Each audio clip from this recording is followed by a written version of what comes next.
We're live, Drag, so don't tell Oh, any shit, shit, secrets. shit. Okay, yeah, I didn't. Yeah, okay. Anyway, so So what had happened Best was, show ever.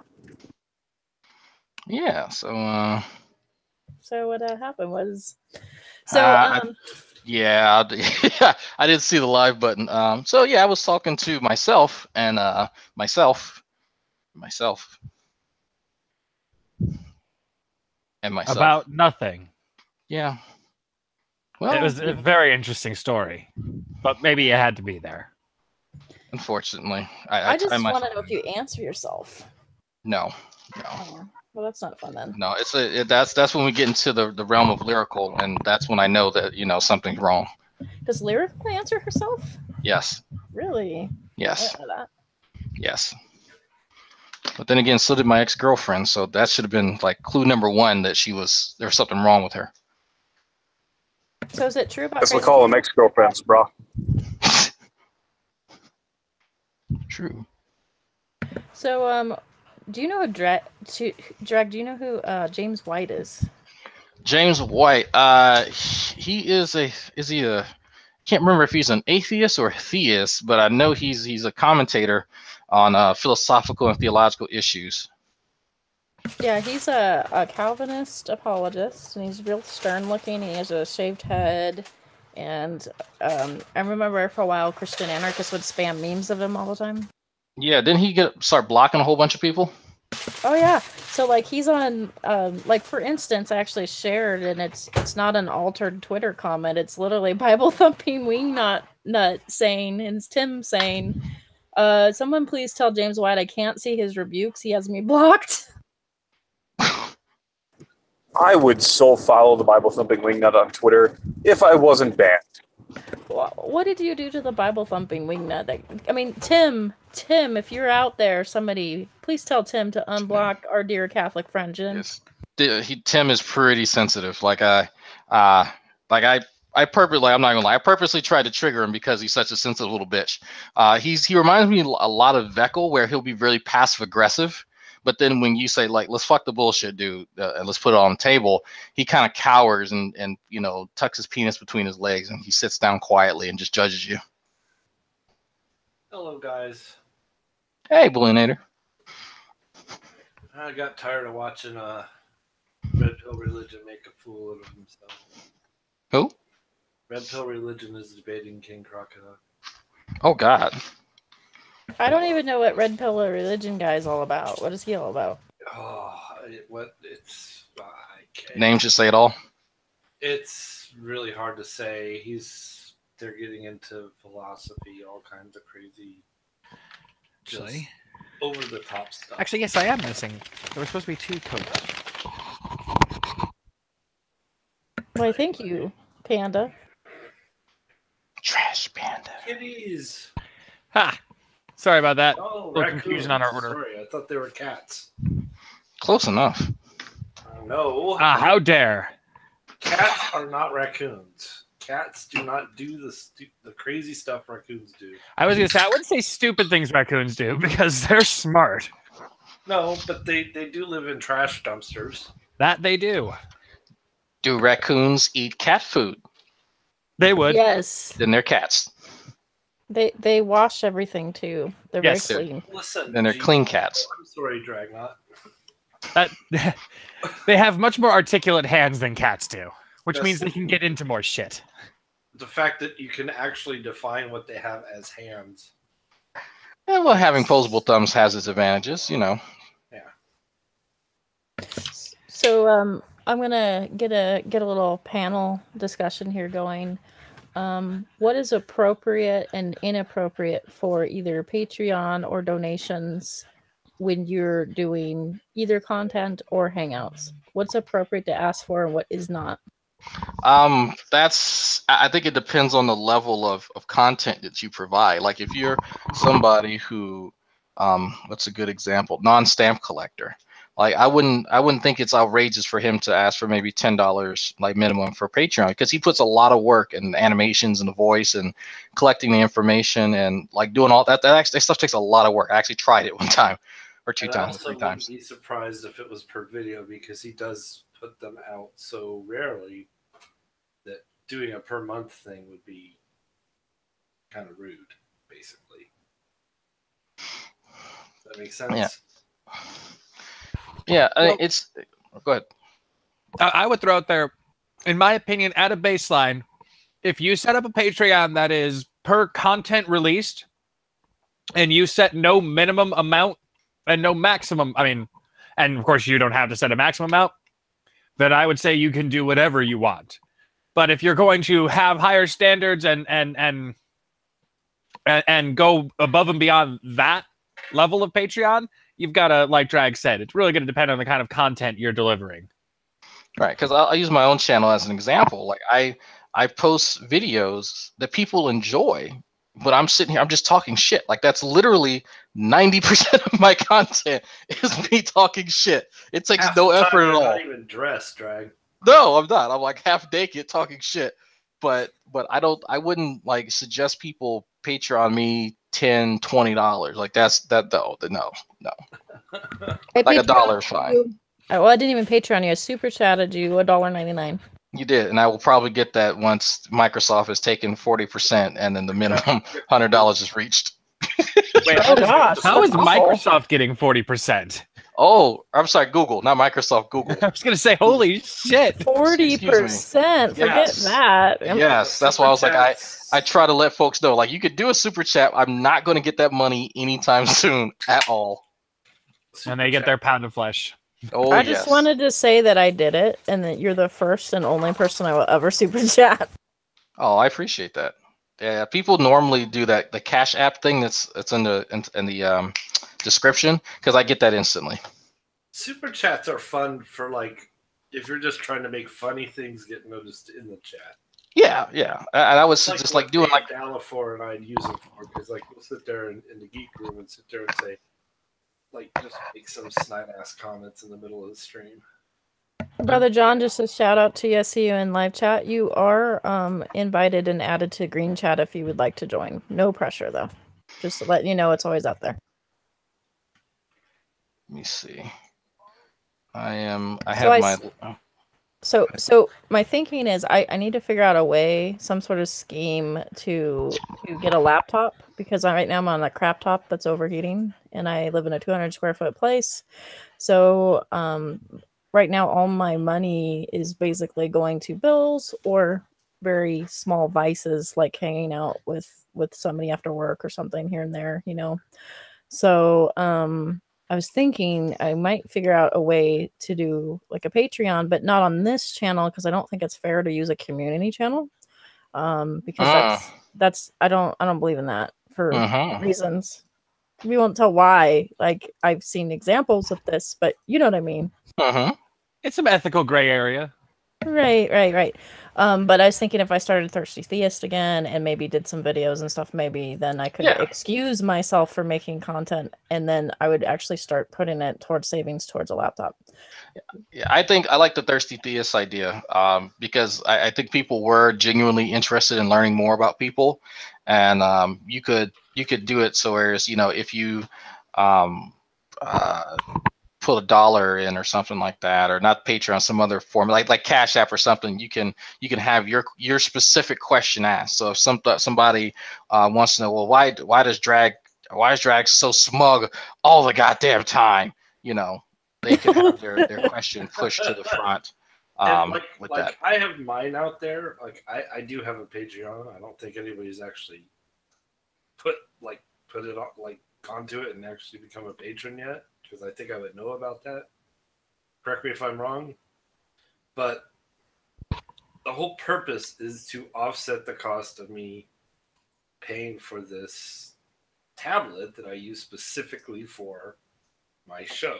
Like, I use the tablet for my partner because he's out in Egypt and he doesn't have a good connection.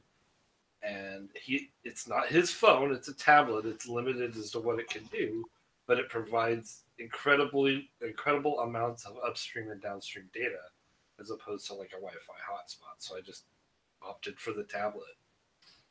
And it's it's the same cost as a Wi-Fi hotspot would be. So he could tether to that with his phone or he could tether to it with his laptop if we need to do stuff out in the field, and it's kind of nice. So it's there to do the show, and therefore I feel okay using the Patreon for that because it's money that's going back into the channel. Right. And having a laptop that would be capable of doing video and XSplit and stuff like that would be nice, because the one I'm in right now is Scott's old laptop, and it's not Scott and they hang out in different Scott. My married Scott. It's funny you say that because my best friend's wife is currently using a laptop that was formerly mine. Right. So this is a HP for one. I think that's the first thing that's wrong with it. I just do not like HP. But like I just was running XSplit without getting Hangouts turned on just to see if it would run XSplit, and the thing was maxed out. I mean, it was like just from XSplit, and I was like, seriously? Oh wow. My phone has more power. That's You know, sad. instead of Patreon, you should do Maker Support, because Maker Support won't shit can your account for wrongthink. I haven't heard of Patreon doing it that much. I am aware that that's possible. Well, I mean, I'm not alt-right, so I'm not worried about that. Well, neither am I, and neither are any of the YouTube channels I follow, but that didn't stop people from mass flagging and shit canning their account. True. You know who gets in the YouTube jail sometimes is Dennis Prager, of all people.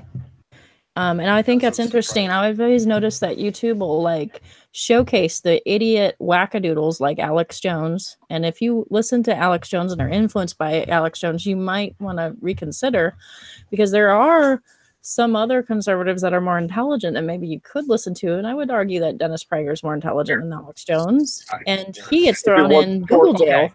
He's certainly more If it intelligent wasn't than for Alex Jones, if it wasn't for Alex Jones, we wouldn't know that the freaking frogs are gay, and it's pissing me off.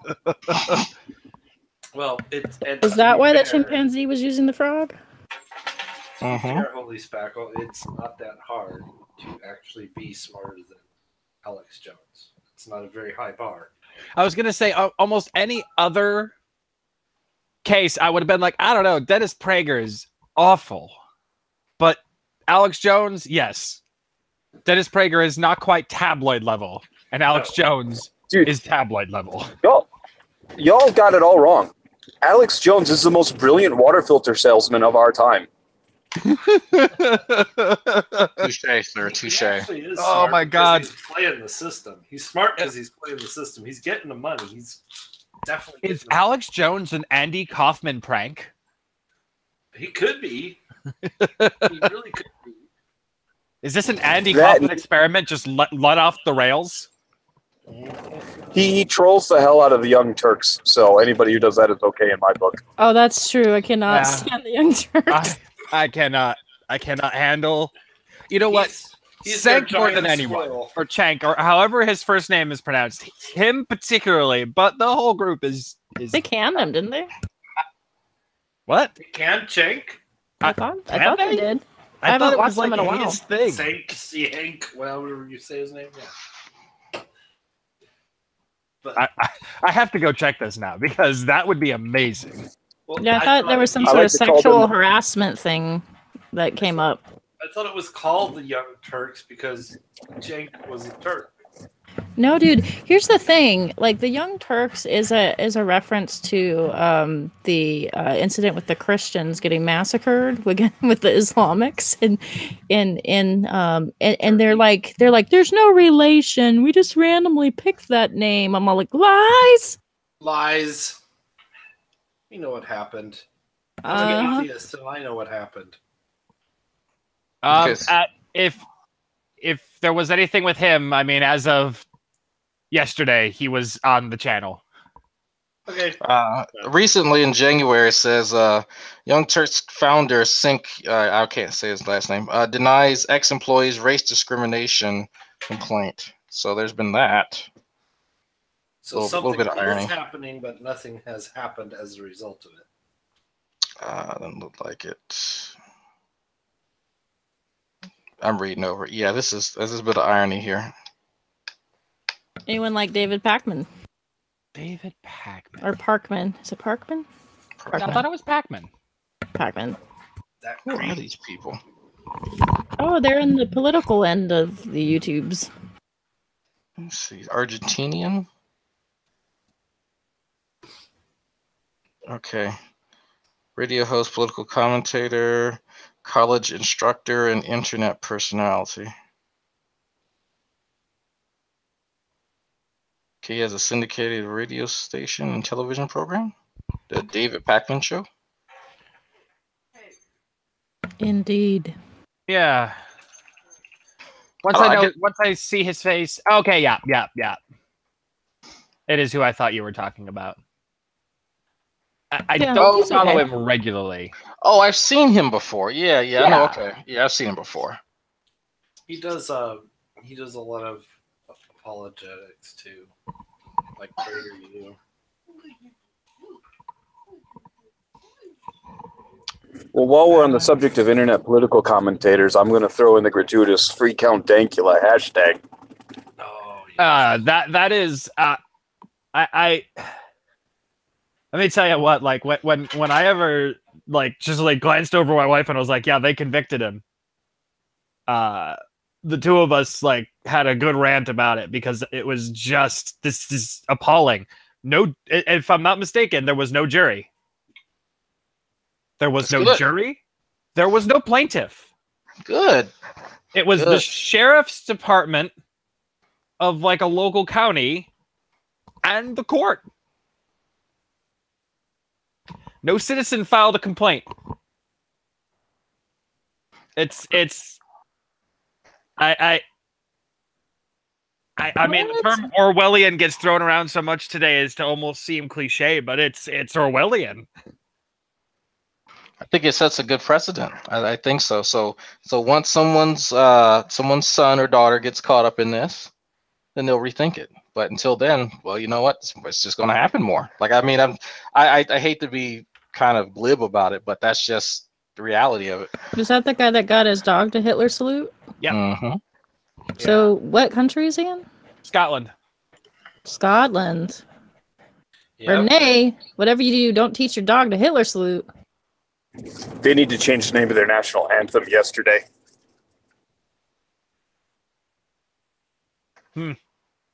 Oh, who was it? It was. I saw it on Magog of Morscar's channel. There was a whole bunch of them got together and said how screwed up it was that he got sent up to jail because of that. Yeah, it's and now we get to wait another month to see what the sentencing is going to be. Well, and of course, I hope he appeals it. I hope this gets dragged all the way up to Parliament or whatever the equivalent is in the UK. I don't think.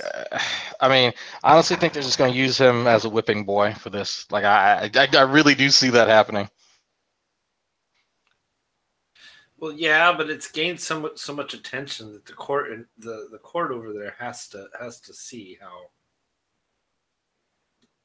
how horrible this is for freedom of speech. Yeah. They have to understand that this is you can't just send people up for making a joke. You can't. And if you do, Well- then your whole population is going to have their eye on you. Well, imagine like Jack Benny, who was Jewish, and he's making fun of Hitler, and he walks in the room and does the Heil Hitler and goes Heil myself, like it's just stupid. Yeah. I mean, it's not like the joke was in good taste, but it's a joke, people. And even if it wasn't, it's freedom of, I guess it's so mind-boggling to us because this is the United States. In the United States, it's just unthinkable to put somebody up into jail for words. It doesn't make sense in our heads that could happen. I think there's some people that would want that though, which is frightening. Yeah, that's true. That's easy. You think what I tell you to think and nothing else, and you'll be fine. I don't see a big problem. Yeah. Who let G-Man in here? Speaking of, what is his latest that thing that he posted about personal attacks and opinions and like this immediate censorship of all that? What is he talking about? Huh? Are you talking about on G Plus or a video? Because I Yeah, just G been making fun of Plus. okay, I just been making fun of the videos all day. I've not been really. I'm looking now. I think you shared it, and that's how I saw it because I I usually did. doesn't pop in my algorithm that much. Yeah. I did. Oh, let me check what I did. I'm not gonna lie. Sometimes I just share stuff and I don't pay attention. You're one of those. You mean you just like your rest of us do? We're just Yeah. gonna start making a fake G-Man account and channel and see if like Drag just start sharing it. Possibly. Oh,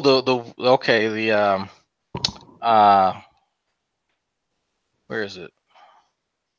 Oh, don't get in my personal life thing. Was that it? Yep. I just Okay. wanted to know what he was saying about that. I didn't understand. Okay. So this I'm going to try and read this in G-Man speak. Warning, getting personal with me will result in your voice being severely censored. Keep your comments about the vids or your post will be reported to YouTube and ultimately deleted, ellipsis. And he posts a meme, don't get in my personal life. And so oh man, there's quite a few comments under here. So of course I shared and I said, meanwhile, I want free reign to comment on your personal life how I see fit. And I was like, well, you know what? Yeah. Like I don't get this level of just victimhood and self-righteousness. I really don't understand it. But you know what, fuck him. I'm gonna say whatever the fuck I want. Have you ever noticed that the word ignore is the root of the word ignorance? I've noticed. Has Tommy I never noticed? did notice that. I ignored it. I think he ignores just about everything, including sense. I think And we also just this- lost Brother John because he told me I wasn't allowed to talk about G-Man. So then I talked about G-Man. Wasn't it brother John that had the conversation about the animal kingdoms? I can't remember. Isn't it kind of the same root as ignoramus too? Ah, good point. So, willful ignorance. Is that what we witness, or do we just witness stupidity? Like, which one? Yes.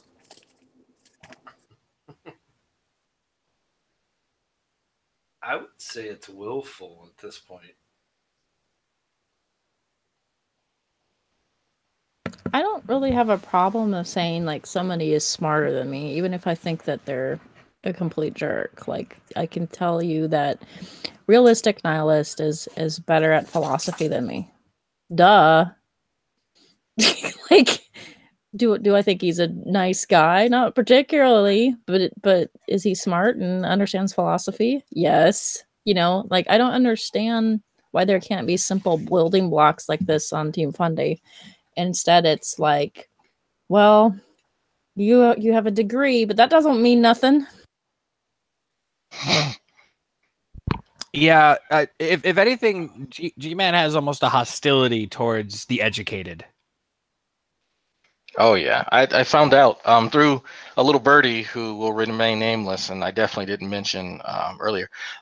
He was even jealous of some of the Christians in his little group in the Shield Squad, because I didn't know that the guy that he was ranting about to begin with, Vocab Malone, actually has a master's degree in theology, and so a point of the G-Man. Yeah, but I didn't know that even before like any of this stuff kicked off, he would always be hostile towards Vocab Malone, and that he would be resistant to hearing anything from him because oh well, you're just you got so much education. Like he would just kind of bring it up willy nilly, and I was like so he's not just like that with us. So is this like the intellectual version of penis envy? Yeah, it really is. Like he's too dumb to actually sit down in a classroom for any given amount of time. And so for anyone who has struggled with the attention deficit disorder or anxiety or depression while they got their degree, that all doesn't matter. It's because he can't do it. So then it becomes inconsequential. Whatever. I got mine while they were throwing bombs and IEDs at me. He can go fuck himself. Yeah, it's no big deal. Like he could do it, right? He could you missed it earlier. He described what happens in the army. Get this. So he said that army is not for everyone. He wouldn't be able to stand there with someone calling me a maggot and then telling me to do 20 push-ups. That's stuff for the birds. I got other stuff I can be doing. And I was like, you ignorant fuck. He really doesn't understand what the military is then. That's just No, basic he doesn't. training bullshit. Yes. I would neither be calling him maggot nor would I be making him do 20 push-ups. It would be more like low crawl with the saw, boy. Right. Fuck that. Make some sugar cookies. Push up Germany until I get tired. That's something I've said all the way before. See, I don't do the push-up till I get tired. I just go straight to burpees. Well, I said that because these were two new private, and they were female, and for some reason they thought mowing grass was beneath them because they were out of basic now, and it wasn't a duty in redetachment. You see, we weren't there to take care of the grounds. That was beneath them. It was the guy's job. So they were going to play the female card, and the first sergeant didn't take kindly to that, and so I said, "Well, It was just this little patch of lawn. It wasn't terribly big. There was 3 lawnmowers. It was me and them 2, and I said, okay, you don't want to do it with me? I was the corporal. They were the privates. Fine, push up Germany, and then I went and took them to see the first sergeant, and then they got to pick up more than push up more than Germany. They got to pick up all the grass all over post between the cracks in the sidewalk. Oh god, that's a thing. Oh, I've seen that. This what do they call it? Area beautification. That's what it's called. Area beautification detail. Yes. That's when you fucked up. I'm swelling with pride right now for you and your act in the battlefield. That was well done. Well, that was just reattachment. I was after I got hurt and did my duty. I was like, hey, It's like I would beg a detail, like if there's 3 lawnmowers, like, look, you take that chunk, I take this chunk, you take that chunk, let's knock this shit out and go to the shop afterwards. If they had not argued, we would have been done in like 10 minutes, literally. Right? 10 minutes. Like, First Sergeant, what else you got? That was too easy. What else you got, First Sergeant? Right back up there. It was nothing. It was nothing. And that they were going to sit there and argue with me. They spent more time arguing than they would have actually doing it, And that's kind of what pissed me the hell off because I did it in 30 minutes. First, they get back to me with the first one. He's like, "What took you so long?" These 2 first sergeant. That's what took me so long because I did it myself. All right. Oh god, yeah, you could tell that they're privates. They don't know shit. Jeez. All 3 of you are Army? Well, 2 of us are in Army, and the other one did stuff on a ship. Did stuff on a ship. That's what we'll call it. So you were the Marines taxi?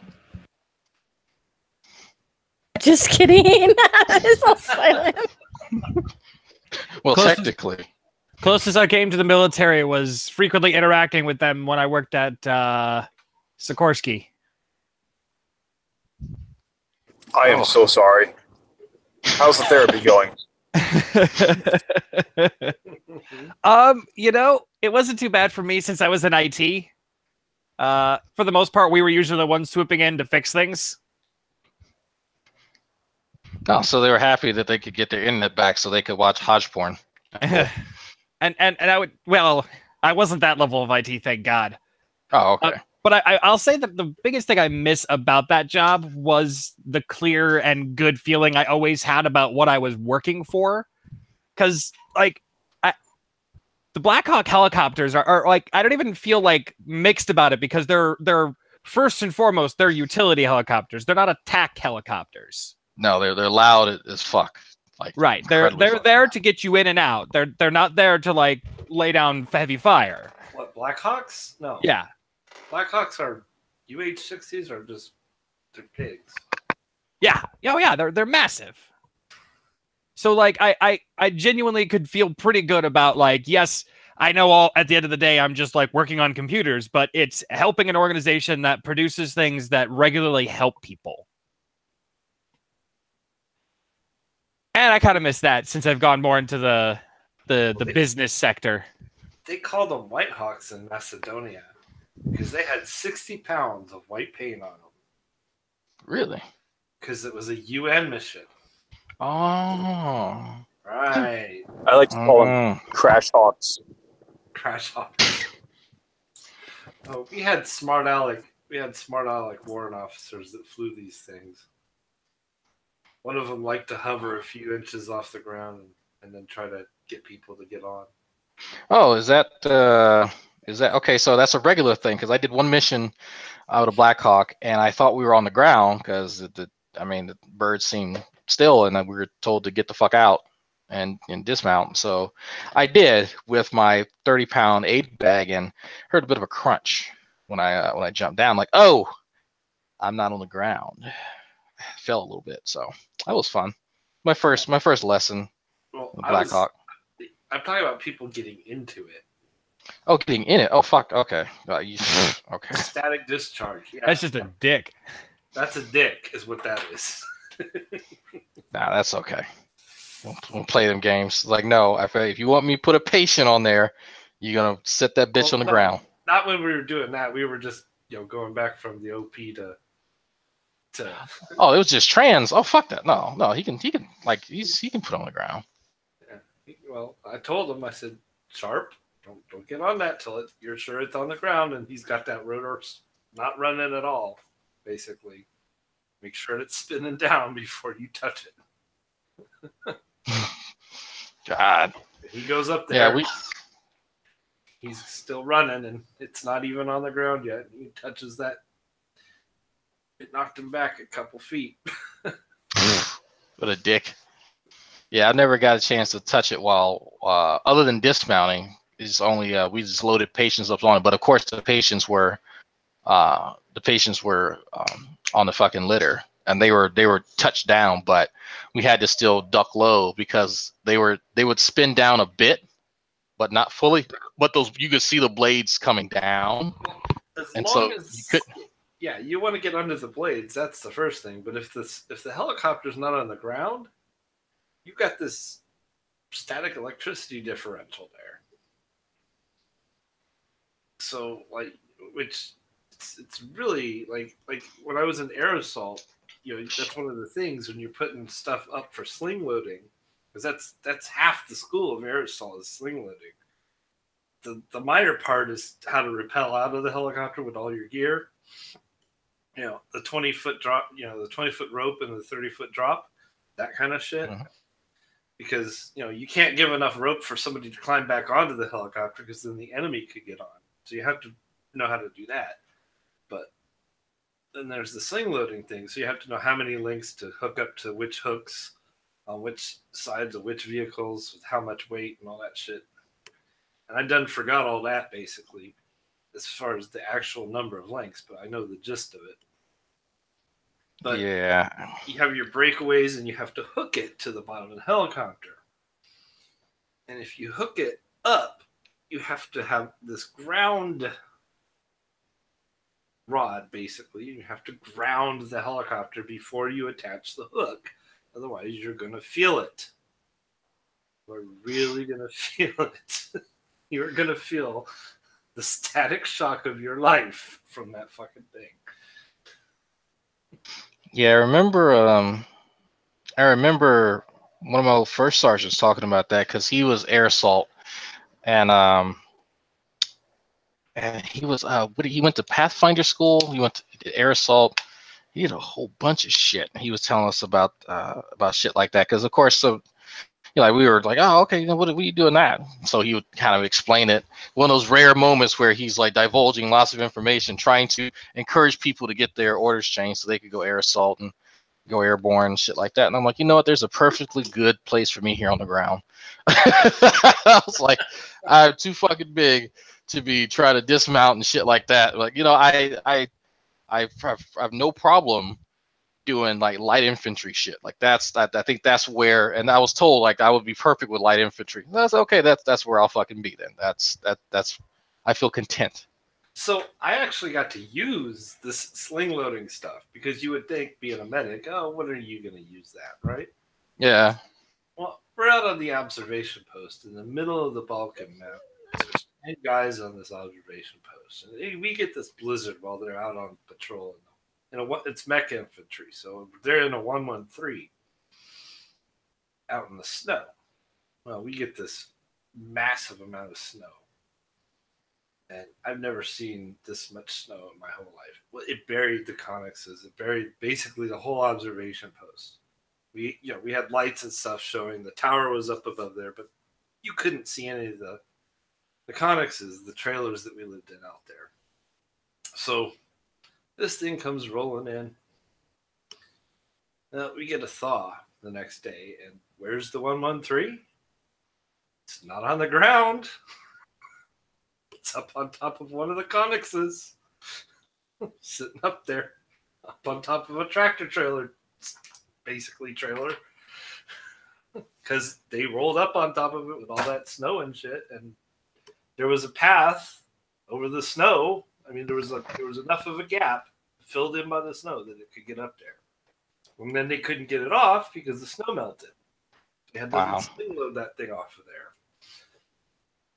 That was interesting.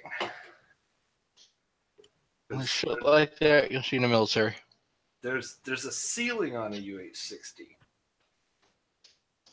There's a ceiling on every aircraft, and the ceiling is reduced when you put 60 pounds of paint, and that's how I knew it was 60 pounds of paint because it literally caused a problem of us getting that off.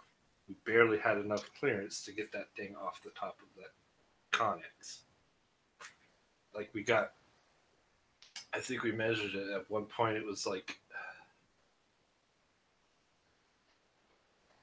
it was about 10 inches is all we could lift it up. Whereas if we had lost the paint, we probably could have got 2 feet. And imagine a 113 just 10 inches off the top of a trailer. That's a lot. I'm honestly surprised that it didn't just cause a fucking cave in because those bitches are huge. Well, they're heavy. There's 20. What is it? I used to know, man. Tons. It's like 12 tons or something like that. Yeah. I didn't have a too good of perspective on how heavy it was because we were rolling out with the mechanics. The mechanics had the heavy hauler, like the big boy. They could pick those bitches up like it was nothing. Like, you know what I'm talking about? The wrecker? Yeah. Yeah. The Hemmets. Yeah, Eric, thank you. The Hemmet. Dude, I had a chance to ride that fucking thing. I was like, God damn. Like, how much does this thing have to weigh if it can pick up the 113 and just drag it like a Tonka toy? Yeah, 113 is basically 13 tons. So, yeah, there you go. Dude, I saw a Hemmet pull an MRAP out of a fucking irrigation ditch that was like 10 feet deep. That was amazing. And the thing was vertical. It's like, how much fucking leverage weight do you have to get to be able to do shit like that? I like the answer to the question, why is there a window in the floor? Because you would look through that when you're going over a hill. So you can see when you're at the top of the hill. Fair enough. Yeah, my base didn't have MRAPs. We couldn't have cool shit like that. Everybody else who came to train, they had MRAPs, but no, we had like the shitty, like cloth top fucking Humvees. Like of course we had our what do you call them, surrogate vehicles that we used as OP4, but I mean they were fucking like they were 113s themselves and Abrams. Oh, we had 5.57s, man. What are you talking about? We had a few, but I think they were reserved for. I think headquarters. I think had 3, but they were kind of few and far between. Well, yeah, because they should have been retired 50 years ago. Well, I mean, That's because you were gets all the shit. There we go. He already knows. So, Spackle, is this the 3rd or the 4th time that the Army's hijacked Friday Fusion Frenzy? At least 3, I think.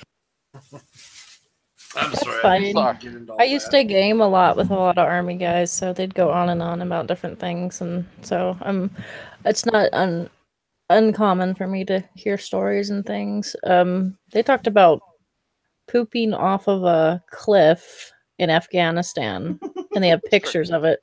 Pretty normal. Mm, Yeah, normal stuff. I shit in the Mojave Desert, so Oh, I can say that. So Yeah. like Pictures or it didn't happen, right? I didn't have enough hands to wipe and to like hold my fucking trousers, so I Wait. couldn't take a picture. I didn't have enough hands to wipe. To wipe and hold a camera. So there are no pictures. Oh, okay. Just, I picture you trying. Yeah, well, you know, trying to aim and to be like, because there's nothing but sand out there. There's a few tumbleweeds and stuff like that, but there's a few rock formations, and so I went between some rock formations and it's called like wall sits. So I tried to do a wall sit and squeeze one out, but also hold my pants so that it wouldn't just fucking fall in my pants, and also like wipe afterwards without my undershirt like getting down in there, and like it takes a lot. Like the shit that you do for your country, you know, you never imagine that. Yeah, I am literally trying to work out the angle at which I need to drop a deuce in the desert for my country. I've had to do that same kind of situation. Well, I mean, not exactly the same. At least I had a tree to work with. But when I went backpacking, it was like, here, dig a hole. It's called a cat hole, and you have a little trowel, and you're like, dig, dig, dig, dig. And I'm like, I can't do this. Like, it took me forever to be able to actually go to the bathroom because I was like getting constipated because my mind was like, I can't do this. Field shits are a unique challenge. They are, you know, but I could do if it wasn't the desert, because the desert poses many unique challenges that you don't really prepare for until you're out there, and you just Actually, adjust. like, your average forest is pretty easy. You just gotta watch out for the poison ivy. I've Oh, had yeah. to pee at Josh's tree, okay? Oh god. Not an outdoorsman. Not gonna lie. Oh, I'm going out tomorrow with my cousin. We're going actually let me text good old Navy butt and see if he cleared it by the wife. Household 6. I'm What's gonna this? take off Well, you here. know, I was gonna say I was just gonna take off here because it's been a long day. Been up since 6. oh, okay. All right, catch you later, Bullinator. Have a good night. Appreciate coming in here and chatting with you fine folks. Is this a regular Friday thing? I try. I had a couple of bad Fridays in a row, but I try to pop it on once in a while. So this is number 6. So yes, I guess. I will keep my eyes open for it. Good to talk to you all. Bye. Good to see you. See ya. I'm flattered David graced us with his presence. He's a nice dude. Oh yeah, I like talking to him. Wonder why Shani left. You know, she's She's So- married and stuff. She's busy. yeah. See, He's trying to get out words. Try, Scott. I asked her so many Wait. times. Did he propose? And I never got a yes or even 2 a rings. positive Use your brain, response. guys. 2 rings. Wait, married? They say 2 Oh, rings. no. Use your brain. Supposedly. Isn't bestiality illegal in the U.S.? Jesus. Oh. That's hard. Oh, that was mean, dude. I'm sorry.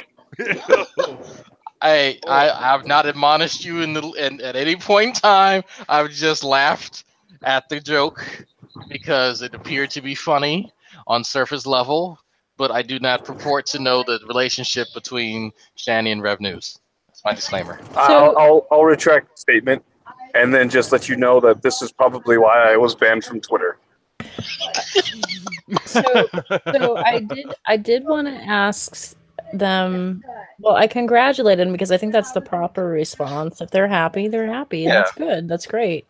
And I hope that they're good for each other, and I hope those kids have some stability. And I think it would be good for Rev to be able to take care of somebody, because I think he's dealing with grief, and I think that's sometimes a good way to kind of help get out of it. And that's, that could be all great things, but when they say use your brain, guys, I got rings and I'm married, and I have questions like, did you go to a judge? Because I don't think so. I'm picturing that they just went to the woods and they found a log and they prayed to God and jumped over it and said, we're married. Good, Broom. Tyler Durden in the chat. Fine. Tyler Durden in the chat says that 74.3 inches is the optimal angle. Any steeper and you risk contaminating the taintal region, and any shallower and you forfeit reimbursement by violating the taintal angular accords of 1909. No, we are not talking about Shani anymore. We're talking about pooping in the wild, right? Yeah, I think. Well, I get confused with the two, but I think we are talking about the latter. I hope we are.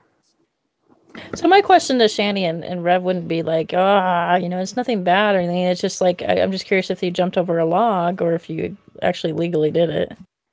Yeah, because technically Mrs. Dragnot was, I'll put this in air quotes so you guys can't jumped over a log? No, well, before me, she was quote unquote married to a guy, and they had a Muslim marriage. And so it wasn't like no state or anything actually acknowledged it, only Allah. So she was married to him. Yeah. It's like how you're a business partner with that person you're selling knives for. Exactly. When it feels strangely like you're just buying knives from them and then trying to get other people to buy them off of you. Did you say I do? Keep reading and you'll get the Shani analysis. 2 rings obviously means handcuffs, he says. What? Oh. It's analysis. That is some analysis. Analysis. Yeah, because me and Mrs. Drag, we went to a court and we filled out the appropriate paperwork and signed the paperwork, paid the fee, and then we were married. And I got an actual atheist preacher, and we were married at the gazebo at the college afterwards. So, wouldn't that be a contradiction in terms? Atheist preacher. Yeah. It's the marriage certifying official of irreligious perspective. And they say atheism is not a religion. Right. It is legally. Okay. Was anyone here in the Nadia hangout where I almost blew a gasket trying to get this guy to wrap his mind around the idea that atheism is not a religion, but there are religions that are atheistic? I vaguely remember the conversation. Was it with? I want to say it was David Weiser. I want to say it was actually an atheist, but it could have been Weiser. I'm pretty sure it was Weiser, and oh my god, every time I would try to reframe it, he'd be like, I kept saying atheism is a religion, and everyone kept yelling at me, and now you're telling me it is. And it's like, yes, that's not what I'm saying. I just say atheism is a religion to annoy my brother. Fair enough. I think in some ways it is. The more activist you get, Like when I watch these groups that are really highly into activism and they're real involved in David Smalley stuff or Aaron Ra. If you put atheism, if you put religion in the same category as like environmental activism can be religious, then sure. Well, I kind of do. Right, no, but that's what I'm saying. Like, if you're gonna, I guess, use the term religious in that regard, where it's almost devotional. I mean, yeah, you do have atheists like that, where it's devotional. Like there's And like this is like activities they must partake in. I think when the average Christian kind of fires off and says that an atheist is dogmatic or religious in some way, and they're not G-Man, but there's somebody that actually is a little more thought out, I think what they're saying is that there are some people who are that bent on the cause. And oh, yeah. Oh, certainly. They're emotionally attached to it somehow. Like, I've met a lot of skeptics that are very proud that they're skeptics. Extremely proud. Like, are they skeptical about that? Skepticism isn't virtue. Right, right. And if you're not skeptical enough about the right thing, if you're a little wooey in some way, they'll just pummel you. Yeah, that's true. See, if I was going to be an atheist, I would do it like the nihilists from The Big Lebowski.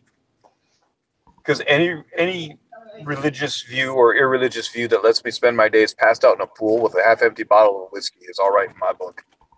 See? Who divides? That's just your opinion, dude. Like where this is going. So, John, can you explain Team Calvinism real quick? In the beginning, I opened up and I was talking about James White, and he's really block heavy. What is going on with him? Like, I mean, so block heavy that even Bible thumping wingnut like tweeted, "Someone tell James White I can't see his rebukes. I'm blocked." Yeah, he's like the opposite of me. Yeah, I don't know a lot about what's going on, but all I know is that the block is hot. Well, basically, block it like it's hot. Is Bible Thumping Wingnut is associated with themselves more and more heavily towards J.D. Hall, and from Pulpit and Pen / Polemics Reports, and because of that, James White has some serious issues with J.D. Hall and Polemics Report and Pulpit and Pen. So therefore, it's an ongoing little war between the two. And not long ago, James White made a comment saying that Bible Thumping Wingnut group are not even welcome to the table when it comes to apologetics and theology and anything of that sort.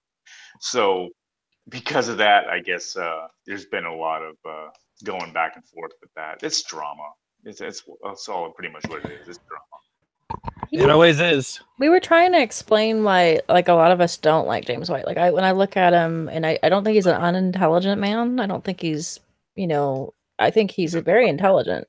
But I think he has the people skills of, like, a porcupine. Like, he's just awful. He uses contempt. Those little buggers are cuddly. What are you talking about? Like, and Jim saw it too. Like, he oozes not just smugness but contempt. Like, you can feel it off of him. He's one of those personalities, and there's a lot of them in atheism too. Where it seems like he's more intent on appealing to the negative bias, like appealing to his base of people who already agree with him, by being really, really uncharitable to the people that they disagree with, rather than trying to come at it as like some genuine attempt to be persuasive of the case. Yeah, I think when you dig your heels in like that, it doesn't serve any purpose other than to further alienate people, because you can't then turn around and say you want to build bridges and get people to listen to you when you're like that. Well, no, you're just you're just pandering at this point, and it's quite clear. But just, I would wish that if folks are going to do things like that, then just be honest about it. Don't pretend as though that you're offering olive branches or fucking building bridges or any of these other fucking idioms that people use. Well, I mean, James White, he's not exactly one of those kind of guys who likes a conversation. I mean, just recently he started opening phone lines on his YouTube channel, show, and he's not much into that. But what he does do, what he excels at, is debates. It's what he likes to do. He likes to have debates, and so it's more intellectual. It's more in control. It's along his line. It's more of his cup of tea. So that's fine. I mean, everyone's different, I guess. And basically, he's done his study, he's done his research, and he's up with his view. So I guess the problem is that, not to say that he debates poorly, but it seems like he doesn't debate to persuade. If that makes sense. Like, it feels like he's there to make the other person he's debating look stupid. Is what it feels like what he does. You talking about White? Yeah.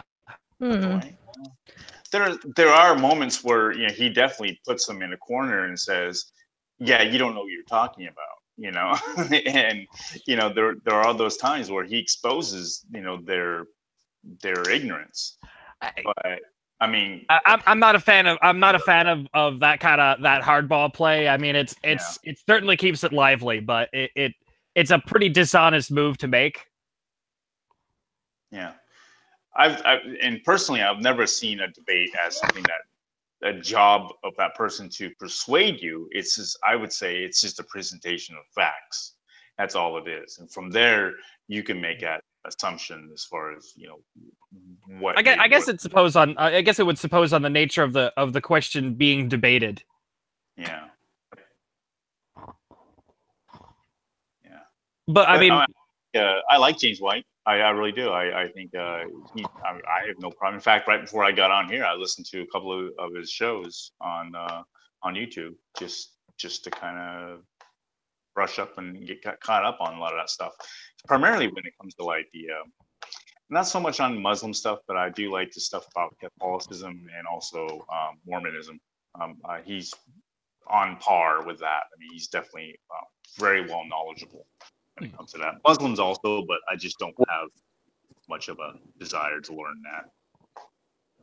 I will beg to differ on his knowledgeability in Catholicism. Of course you would. You're Catholic. You know what? As someone who's gotten a fair amount of Catholic education, I can say that there's a lot of misrepresentation of what Catholicism preaches. I think that's you get misrepresentation of what Catholicism teaches from the Bible too. I mean, they just sort of not really learn a lot. I'm not going to get into this conversation. I think it's fair enough to say that when people try to go across the aisle and depict, I guess their opposition's position, people are more often than not very uncharitable.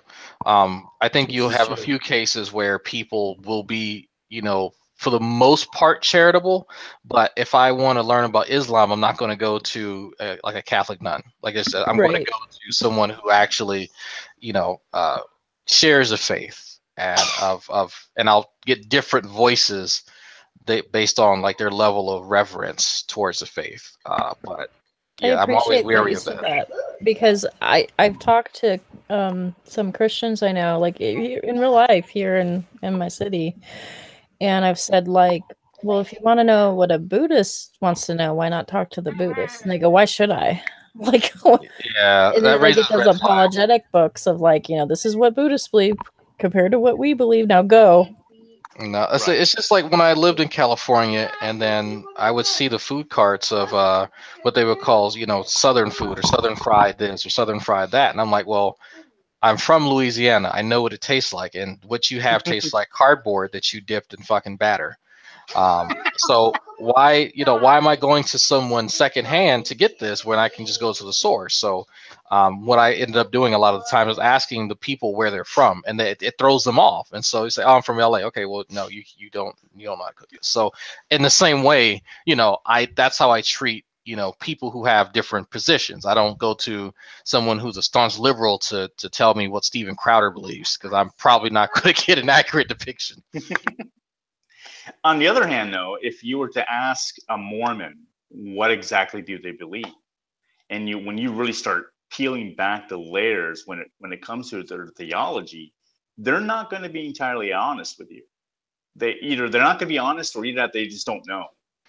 And so it's funny you mentioned that. I didn't mean to cut you off, but it's funny you mentioned that even some ex-Mormons are kind of like that too. When you, let's say if there's a particular cartoon that's out there that they didn't want to get out, and it depicted certain things. Yep. Yeah. So yeah. Yeah. So even though you go directly to the source, not that I'm saying that a Buddhist would be dishonest, but I think there are a lot of religions out there that say, well, this is what people will say, but this is not exactly what we believe. I think we need to have both sides of the information. We need to see what they say, and at the same time find out what their documentation. Well, right now, Drag has been, I don't know if you've seen any of his videos, but he's been talking to, LDS?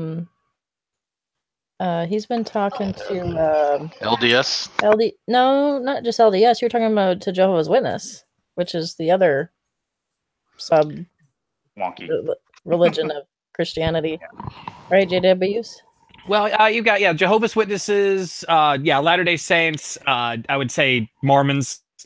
Yeah. Pretty out there. So the Jehovah's Witnesses are a little bit weirder even than Mormons, frankly. But they play hide the faith when I ask certain questions. I think it's funny because you hear well, I guess you don't hear, there's a bit of a pause with their responses because everything else like they have answers for, but there's a few things that I've been asking and I've been noticing that they'll kind of shy away from, and they'll try and change the subject.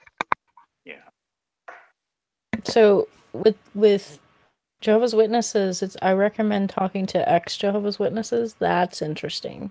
Oh! Wow. As soon as I started posting those videos, I had to go check the Dragnot Facebook account, and I had 3 or 4 people messaging me, like, "Oh, hey, we really like these videos." I was like, "Oh, okay, I didn't know there was a thing." Actually, funny.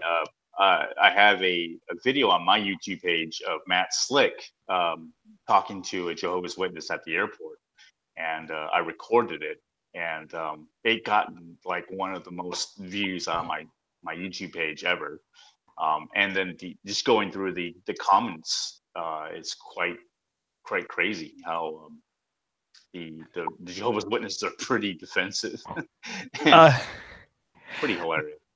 They're funny. They used to come by my house fairly often. It was most of the time they would catch me, and then a couple times they'd catch my wife, and they'd take a look at her and say, "Is your husband home?" But what they eventually figured out was that I can be very cordial and very polite, but I know enough to know what you're selling me, and I'm not buying it. But I actually went to school with a Jehovah's Witness. He was interesting getting to chat with him a bit. Yeah, I lived with one for a while. Bad experience. He didn't do a lot of the door-to-door. He did a little bit of it. Did you know that this is true. This is the weirdest thing. Jehovah's Witness missionaries are told that if their missionary buddy that they're rooming with is spending too much time in the bathroom, they're supposed to knock on the door and intervene in case he's masturbating. Really? He's lying. No, man, it's true. I mean, if he wants to come in and with me dick in hand, like he can, like I'm not. No, he's just like, man, what are you doing? It's time to cut that shower. like I'm beating my fucking meat. Like, what do you think I'm doing? All right, so let me tell you, if someone were to come between me and that much needed like long period in the morning where I stand there somewhat like slack, just staring up at the hot water, if someone came between me and that, there'd be problems. I need that time to like collect myself. Ozzy was saying he had an upgrade. You want to come and talk, Ozzy? That's funny. Wow, that's wow. My ex best friend, or not my ex best friend. Why did I say that? My best friend in California here, because Renee and I are best friends too, so I have 2 best friends. She's ex Jehovah's Witness, and she's got like a lot of issues with religion now, like big time. Like she believes in God, but She is so gun shy about religion. I don't think anyone who was probably like really in deep with a group like that who finally got out and just realized how messed up it was, I could not fault them the least bit for finding organized religion off-putting. We had on our Discord group that we have, we actually had a girl from the Church of Christ denomination. And I don't know if you know They recruited me, or they tried to. They got me to into this couple it's things. really Whoa. scary. Once you start digging into their theology and all that, I mean, basically they say, you know, you have to be baptized through them. They're So really you don't ultimately disciple her one-on-one right away. Yeah, yeah, exactly. You want to teach about disciple. You go ahead. That baptism thing, that's a red flag right there. Oh, yeah, exactly. That's a red flag. That's a big one. Huge. I mean, I know enough about the Bible to know that there's no precedent for that. Yeah. Back in 1990, I discovered this church, and I thought that they were okay at first, but then once I started digging into them, and finally, it was like pulling teeth out of them. But I finally asked them, I go, so are you guys the only true church? And they're like, yeah, well, we are. I was like, okay, I'm in a cult. Thank you very much. Goodbye. Oh, that reminds me of I don't know what denomination Christian it was. This is actually a funny story. It's before I joined the army. Let me sit on my couch, my recliner for this one. So most of my coworkers knew I was atheist. They didn't really have a big issue with it. But there was this couple who always came in, a wife and a husband, and I think they had a few kids, and they belonged to some local Christian sect. I'll call them that. A few of my Christian coworkers, though, saw them interacting with me, and they were kind of curious because, of course, they know that I'm not religious. So, hey, what are they talking to you about? Because they seem like, it seemed like you were taking a long time with them. I was like, yeah, I was talking about the counter. I wanted to make sure that it was back there, but they were also telling me, trying to invite me to church, and I was trying to, tell them no. It's like they say, oh, you said no, right? I was like, well, yeah, and just oh, good. I was like, why is this big sigh of relief? Like I thought you guys should be happy, so it was inviting me to church. He's like, no, they're not Christian, they're a cult. Okay. Does anyone have access to add KJ Walker? I don't know who that is. Okay. I think I can add him. Okay, sorry, I continue. I'm sorry. So they say, hey, oh wait, Ozzy was a Jehovah's Witnesses? Oh man, no. So yes, you should go watch my videos then. Oh wait, he already does. Anyway, so one of the coworkers goes, wow, good that you said no because they're a cult. And I'm like, oh come on now, like they can't be that bad. Like I'm actually pretty incredulous at this point. I'm like, well, you're Christian, they're Christian, whatever. It's like, no, you don't get it, right? You go around the corner from where the building is, and they have their church there. But all their members give their checks to that man and his wife every week or every 2 weeks.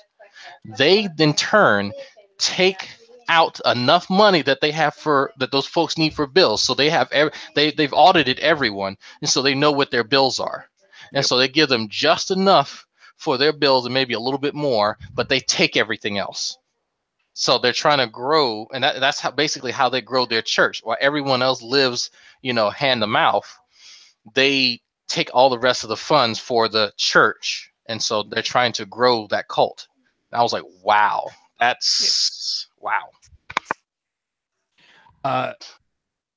Okay. Oh, there he is. Are you able to locate him? I don't know why he doesn't pull up on Holy Spackle. He doesn't pull up for me either on the side chat, but I have him on G+, so I sent it to him through that. Okay, thanks. I didn't know. Go ahead.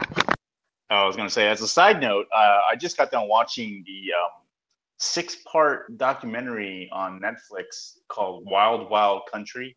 It's about the Bhagwan Sri Rajneesh that was over in Oregon back in the 80s. That was fascinating because I grew up in Southern Oregon.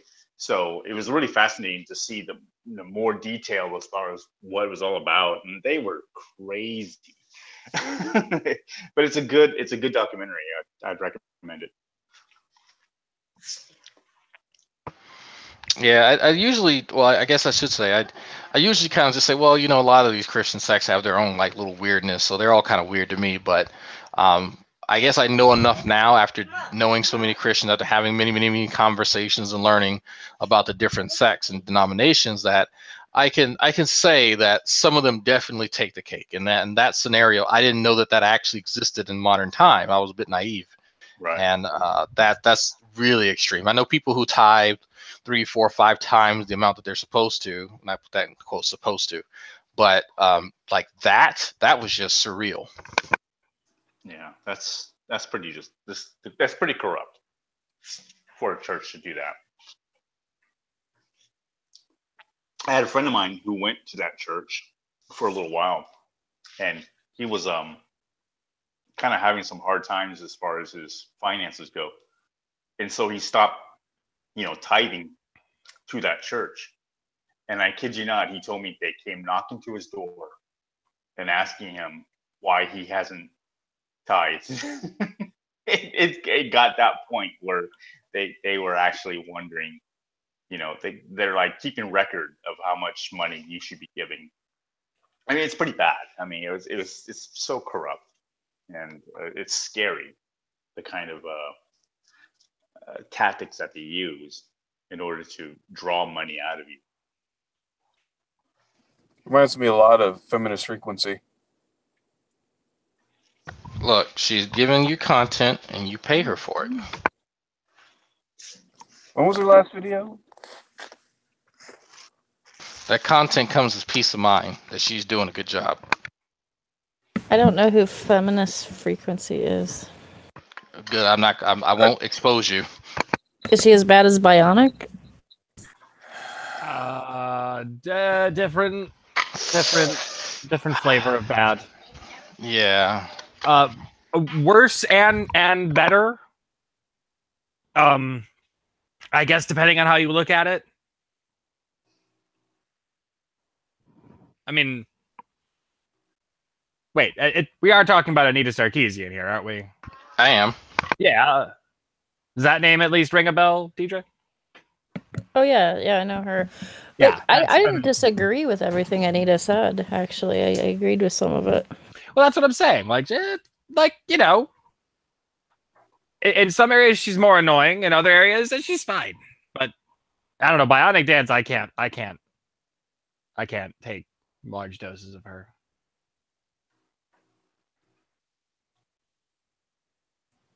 So you were talking. That's because you hate women.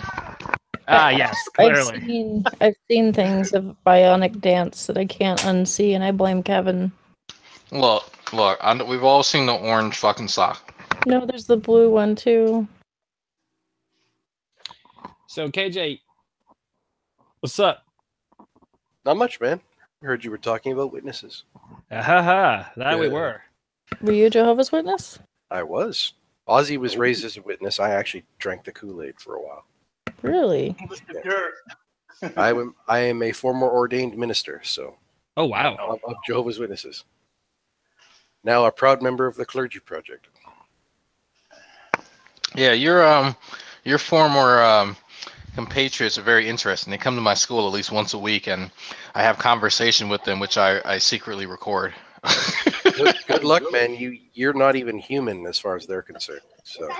Oh, that's fine. They love talking to me. Well, I that's bring their up things. job.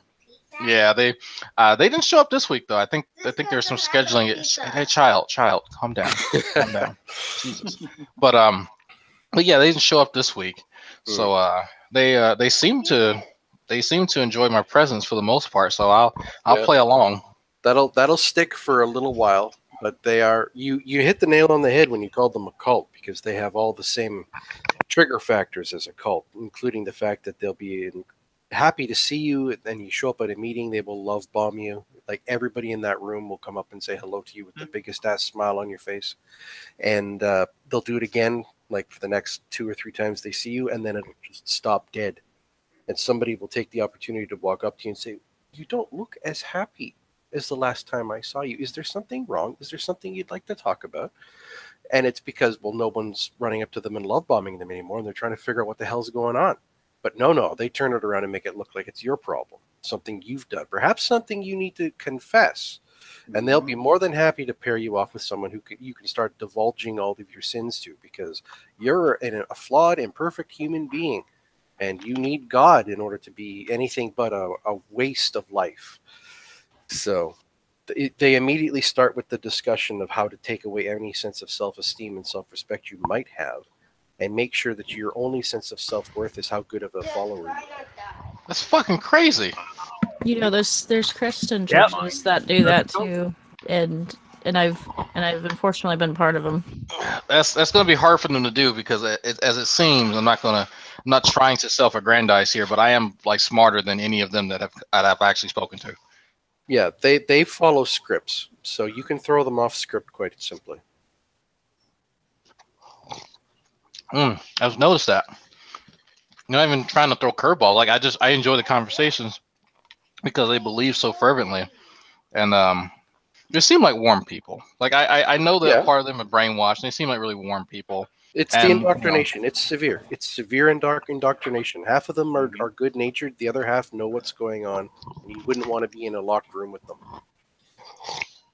See, they have sweet old ladies, though. Yeah, you have to figure out who the nice half are. Why does the Kingdom Hall have no windows? Vandalism. Get naked. Yeah. Vandalism? Yeah, that makes the most sense. I don't know how it's legal to have no windows in a building like that. Oh, sure. Well, as long as you have enough emergency exits, you're fine. But the lack of windows prevents smashing of windows and stuff like that. Yeah, Jehovah's Witnesses are. I have to admit, at least the ones up in the Northeast, I think they're kind of mild. Well, like I said, it's a 50-50 thing. Half of them are just pure indoctrinated people who have no idea what's going on. The other half know what's going on, and you don't want to mess with them. The ones who came to my house were entertaining. Well, so I think almost everyone here knows. Like I grew up. I'm in the Northeast, so Catholicism is religion du jour. Catholic school for 10 years. Got enough religious understanding of the Bible under my belt, so that when they would come in and talk to me, I could keep up a conversation going. Mm-hmm. But I would just kind of meander around the subject and never really like pin down on the subject and like, oh yeah, that's interesting, and then don't really dive into it. And they would always like to chat with me, and then if my wife would answer the door, they'd take a look at her and the piercings and the tattoos. I'll tell you a bit of something. All that. They were just like, is your husband home? To help you get a little bit of perspective as to what you're going to experience if you actually decide to engage with them on a deeper level. They're one of the few people or few organizations that practice actual shunning, like not just excommunication like a Catholic church, but actual shunning. Someone who breaks one of the rules and is considered to be unrepentant in what they did basically will lose all their friends, all their family, everyone they know, their entire social group in a single day. So it's like everyone you know and love has died. And that's kind of wishing. I'm having vague recollections of when I went to when I was in grammar school, and all the girls stopped talking to me, and it was a class of 10 girls and me and the missing link. The very few opportunities that they do take to talk to you about it, like you'll have somebody that comes and talks to you, and your parents can talk to you periodically if it's an emergency, but they'll treat you like they're doing you a favor the entire time, like with the utmost condescending pity that you've ever heard. But how? So just hypothetical here. How would that work with say they pulled me in? Yeah. My family's not in. Right. How are they going to restrict my access to them? Well, no, they'll encourage you not to associate with anyone who's not in the organization, because bad association spoils useful habits. Okay, so they do really pressure you to cut ties. Oh yeah, all the time. What about they do this, Christians do this, like mainstream Protestants, evangelicals particularly, do the love bombing. I'm just friends with you so I can sway you to Christ. So I'm gonna go be friends with my heathen friend here, just so that I can win them over to Christ. No other reason. I've had 2 coworkers who were Jehovah's Witnesses. I attract Jehovah's Witnesses a lot, actually. I don't know. There's something about me, and they come over and they start talking to me, and it's all friendly and good, and we strike up a friendship. And now I know the pattern that they start friending me and being all, let's do lunch, let's do this. And as soon as I push back or ask too many questions in the wrong way, then it's like, oh, you're hot, and they drop you like you're hot. Yeah, actually. Oh, go ahead. They're told that everyone is a flawed, sinful, imperfect human being, essentially incapable of doing any good. So they will look to anyone who is in any kind of emotional distress or has any kind of anxiety or any kind of emotional issues at all as someone who needs to be rescued from their wretched state. So they're basically looking for the unhappy people, told that they're not actually taking advantage of these unhappy people in a weak moment, but are being told that what they're doing by approaching them is a loving thing.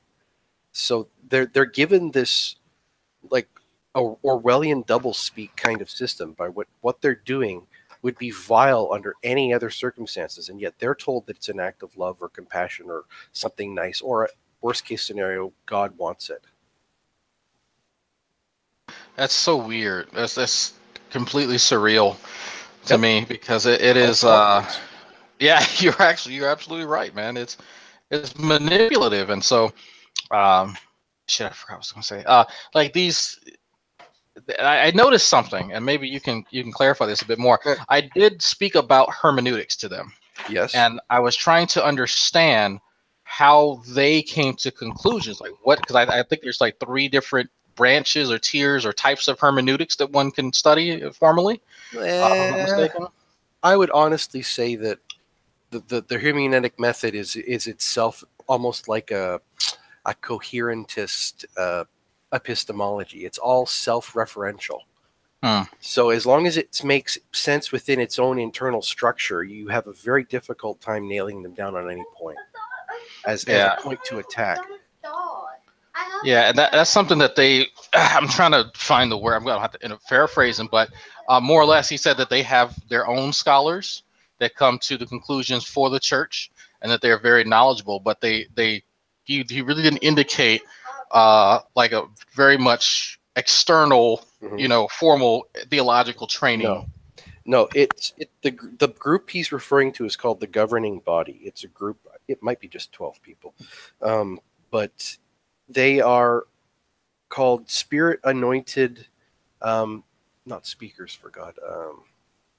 Crap, the words running from my mind. But they're spirit anointed from God. Apparently, they have received a personal message from God, letting them know that they're of this special 144,000 class, who will be kings and priests ruling in heaven when Armageddon comes. And these people, while they're still on Earth, head the apologetics program, as basically the best way of putting it. They will be the ones who come along and give the information and proclaiming themselves as the faithful and discreet slave, apportioning appropriate information out at the appropriate time. And everyone else is basically supposed to just take what they say as the word of God, literally. Okay, that answer makes sense. Yeah, RSC. Go ahead. RSC was asking about if you could explain how the Watchtower came about, where it comes from, and where they stationed at.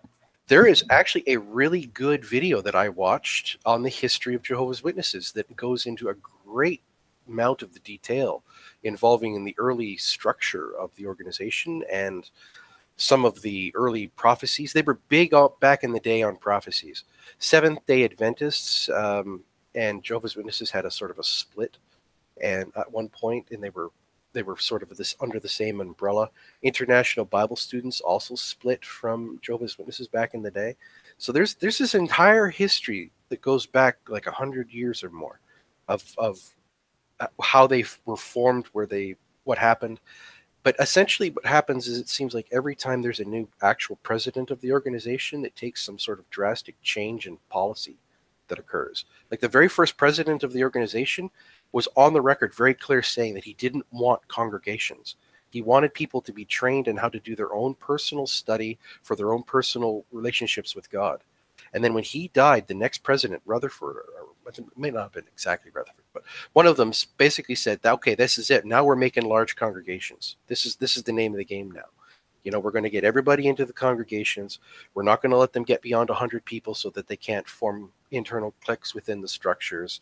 There's going to be a hierarchy within the organization. Everything. He took it to an entirely different direction. So people who were witnesses way back in the day were told and preached one thing, and then suddenly a new light comes along. And a new understanding. It wasn't a correction. It wasn't a mistake. It was just a new understanding, something we may not have gotten right because we're flawed and perfect people, not because, you know, we are supposed to be the spokespeople for God and we interpreted it wrong somehow. So it basically is, it's formed. They form a committee. This committee is in charge and everything is hand down by edict. Everything that's preached, everything that's studied, their own versions of the Bible, all the publications, everything, is all handed down like a faithful little sheep. So, in their opinion, is Jesus God? Is Jesus a prophet? He's the Son of God. He is not God. He was the first creation of God, and through Jesus, God created everything. As his master, as Jesus acted as his master worker, creating everything. And what's the relation between them and Seventh Day? They're pretty close together in some ways. They were once the same religion. Okay, And what they caused split that off. split? I think it was Joseph Barber back in the day, one of the original founders, who was a founder with Charles Russell. I'm pretty sure he was either an Adventist or a Baptist. They have Baptist roots too. And there was a big schism that formed because there was this big talk about, what was it, I want to say 1876, but I'm probably wrong. There were several large years that were told to be points of prophecy, and the people were to be on the watch for when Armageddon was to come, or the new order was to arrive. Jesus was to arrive on Earth and take over the ruling of Earth and stuff like that. And these dates came and went. But one of the dates that they had picked out of like the half dozen that they had picked was 1914, which was when the First World War broke out. And so they basically went and said, wait a minute, we were saying there was supposed to be some momentous change, and here comes a world war.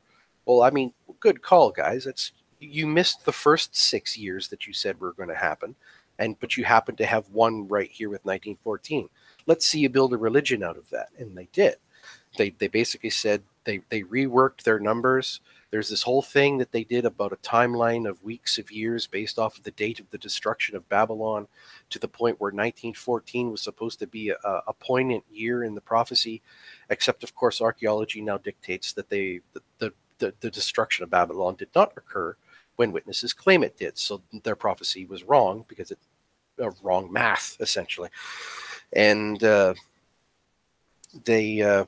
but you can never get any witness to acknowledge that that's not the truth, though. They will go to the mat saying that they are the only people that actually know when Jerusalem was destroyed, and the only thing they can work on is the fact that they have to stick to a specific date for the destruction of Jerusalem, because that's the only way 1914 works as a prophecy year.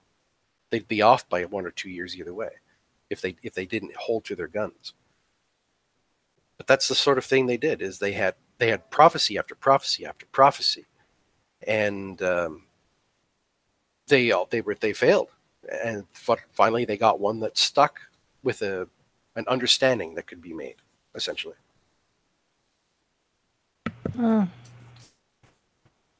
Yeah, I had a coworker, well, 2 coworkers, different places, that tried to I guess evangelize would be the word. And it was so funny because one of the times I also worked in church, but I worked in a evangelical church.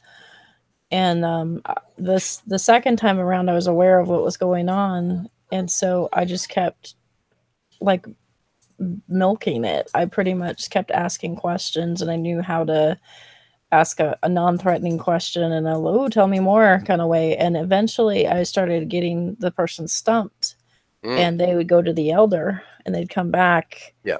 And eventually he said to me, he's like, I think you're not really interested in the answer, and I think you're trying to confuse me. And then he stopped talking to me. If you show too much competence with regards to what they're talking about, they won't consider you honest-hearted, because honest-hearted ones are actively seeking God and won't challenge you with questions. So if someone comes along and challenges you with questions, you're not honest-hearted, and you should walk away. How convenient it is. Yeah. Just be gullible. Essentially. Well, there's a whole bunch of scriptures that they tell you in order to keep you meek and mild and subservient. I made a big post a while back about all of the scriptures that were used against me, essentially as a kid, because they start young. They're told to start young. They're told to start before you can talk. You have to be taking your children aside and reading to them scripture, reading them Bible stories, giving them a foundation of things so that even the vocabulary that you start speaking with will be tinted with specific words, phrases, understandings, that sort of thing. So the indoctrination's got to start real quick. And the scriptures they use this is going to disturb some of you, but I'm going to tell you anyway. My family was actually a very abusive family, not just in the normal abuse that you might suspect was actually occurring in a situation like that, but because the entire structure of the organization allows for power imbalance. And the moment you have any kind of structural power imbalance, abuse can occur. So just a fact of basic game theory. Study game theory on power, balance of power. Anytime there's an imbalance of power, abuse can occur.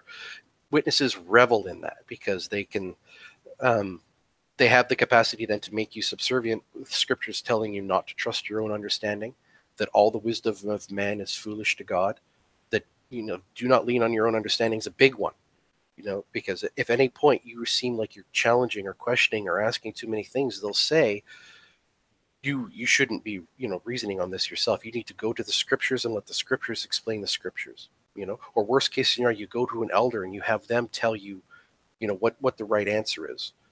And if necessary, you're supposed to wait on God to make it real to you, to reveal it to you. It could take months, weeks, years, doesn't matter, but you're supposed to wait patiently for God to reveal the proper answer to whatever question or doubt that you have. And you're constantly told that you're not supposed to think for yourself. And yet you'll have people that'll tell you things like, children back in the Israelite days were stoned to death for being disobedient. Disobedience, children, be obedient to your parents in all things. So if you're not being obedient to your parents in all things, and your parents say you're not being obedient, you're being disobedient. And in olden times, you could be stoned to death for that sort of thing. But it's even worse, because no man knows the date or the hour that Jesus will arrive on his kingdom and set up the heavenly kingdom. No man knows the date or hour when Armageddon will come. And those that are found disobedient will die. So you're raised as a child to believe that disagreeing with your parents is an act of disobedience, and any moment Armageddon could come and kill you for that act of disobedience. So you're talking about the foundation of having the fear of basically the end of the world hanging above you, and wanting to be, and utilizing that as a fear tactic. Because on the good note for Jehovah's Witness, they don't believe in eternal conscious torment. They don't believe in hell. They believe in annihilation, right? Yeah, they believe in annihilation theory, yeah.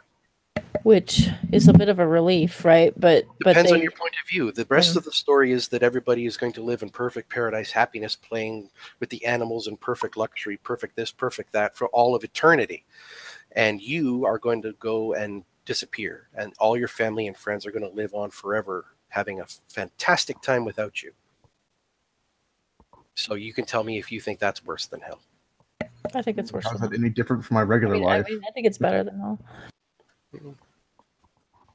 Honestly, like maybe, and that's one of the things that the guy was really puzzled about, because at the time I had the belief of eternal conscious torment at that time. Yeah. And he's talking to me because I came from a Baptist Calvinist background back in the days. Ah. And with a little touch of Catholic too. and I was like, so you're telling me that if I don't, convert, then I would just be annihilated? And he's like, yeah. And I said, oblivion is bliss. And he just looked at me like, what? Well, And not from their point of view. I'm not their afraid. point of view, you're missing out on the greatest party in the universe. And then maybe that's why I'm a weird theist. I'm not afraid. I mean, If you're obliviated, you're not missing anything. right. Right. I mean, the worst part of it would be as you're dying, going, well, what kind of legacy am I going to leave behind? Well, then you hit the nail on the head. It's not about being dead. People dead. The dead are dead, but the process of dying is the part that people find terrifying. And so the foreknowledge of what you're going to be missing if you died is what they're trying to play on. So they're playing on your fears even with that. Is to not make it so that death is not like, of course there can't be hell because God is not so unloving as to torture someone forever, but they're willing to sentence them to annihilation, which is also forever. So I mean, it's not as though it's a balanced justice system that's being discussed.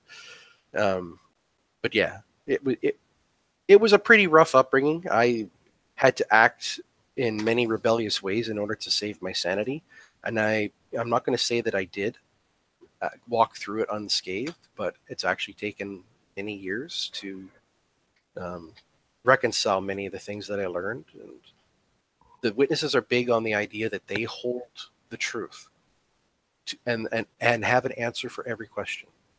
So, how long have you been out of Jehovah's Witness? Let's see, since about 2010, probably. And are you considered an anti-theist? Yes and no. It depends on your point of view and the definition of the question. When I first left, I absolutely was an anti-theist. The problem is because I was an anti-theist when I was a witness. We were taught how to fight back against other religions, like pick apart the arguments of other religions. So if you came to me and said that you're a theist, and I was like, oh, good, I know how to defeat all the defeaters of your religion, sort of thing. So they train you in that kind of ministry to defeat other religions in debate. Does that include other forms of Christianity? Yes. That's strange. I gotta tell you, I haven't met a Jehovah's Witness very good at that. It's not a skill they all have. Like I said, a lot of them are mostly just like a lot of it is shock value stuff. Like people, they're banking on that you don't understand church history and that you'll get rattled by some of the stuff that they're saying. So like they'll go, did you know that you are worshiping a pagan symbol? Do you know that Christmas is a pagan holiday? Like they could throw all these things in there. Did you know this? Did you know that? And it's really funny because if you fight back and go, well, do you know about John 1:1? Do you know why is Jesus and the archangel Michael the same person according to you? If you fight back, they'll not play fair, right? So it's like you have to take the hits and be like, oh, really?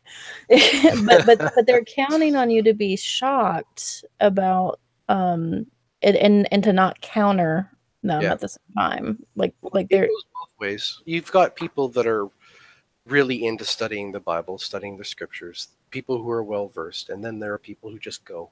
They go every day. They're not really there to do much more than put their basic few hours in a month and have a social group to hang with.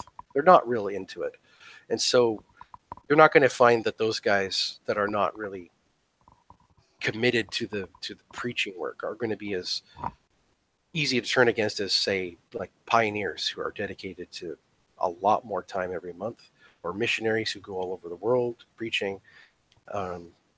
You're going to have specific ones that are going to be much better at the apologetics, and others who are just not. So you were a clergy member, like an elder, or actually, like, I don't know what you guys have, how the hierarchy is. They've changed them recently. Like when I was there, they had like congregation overseers, and elders and ministerial servants. And I think they've all changed that now for the different titles. But when you're baptized, they pride themselves on saying that they don't have a clergy laity distinction.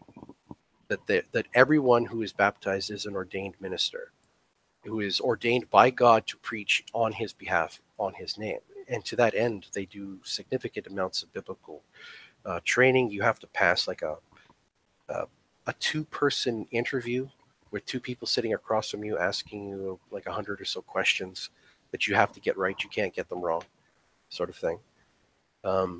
So there's significant work involved, but that doesn't mean that there isn't still tiers of responsibility within the organization. So you're going to have pioneers who are given the predominant work of doing like 9 times or 10 times the amount of preaching hours per month that a normal publisher would do. And you have ministerial servants who are sort of like elders in training. You know, this is kind of the area where I fell in. And these were prominent positions. People who were put into these positions were told that they weren't being like, they weren't in charge of the congregation. No. You're still just a brother, but you're given extra responsibilities. So you're part of the clergy project. Is that, I can't remember who heads that up. Is that Jerry DeWitt? No, he was the first graduate of that program, but it was actually formed by Dawkins. Okay, so Dawkins. Yeah. And that is for people that are in doubt or feel like they're stuck in clergy and they're a pastor or they're working in some sort of church position. Yeah. And they realize that they don't belong there anymore, but they don't have a way out. Well, like I said, a lot of the religions are very different in how they treat their clergy. We have several who have come from different cults. There are some that were former nuns. So it depends on if you consider that part of the clergy. There were youth pastors, various other ministers from different Protestant faiths, and a couple rabbis. There's about 1,000 people there now, I think. Do you think one of the main reasons why you guys have something like the Clergy Prophet Project is because when somebody gives up their life profession to be a clergy member and they have all their social ties, all their skill built up in this one skill set of public speaking and maybe teaching if they're lucky, and if counseling. they don't, counseling, but not necessarily with a psych degree, Right. And so now they're like, what do I do? Right. Well, a lot of the Clergy Project members have actually ended up becoming counselors and, for various reasons. Some of them are specialized with people who leave like high intensity fundamentalist, literalist religions. Sort of like crisis counselors. And there was actually one person who I was talking to for a long time. They set up an organization to help deal with something called religious trauma syndrome. Basically, if you have an extremely literal, fundamental faith going on, or which has excommunication or shunning or stuff like that, it can cause massive PTSD damage of various kinds. And a doctor, I'm gonna kick myself for forgetting her name, but you can look it up. Religious trauma syndrome. It's about trying to help people who've been essentially in a faith that was more concerned with submission to God than the golden rule. Long story short. Makes sense. I actually wanted to be a youth pastor, and I worked in the position of youth worker for like, gosh, at least I would guess about 15 years, 10 years, a huge amount of my life, when I was probably too young for the position even, because I started working with youth at 19. So it's like I'm a youth. Process. It's a grooming process, right? So they don't want you necessarily waiting too long before they start. Get them while they're young, right? Yeah. There's not very many things in life that I could say that I'm good at, but I felt good at it.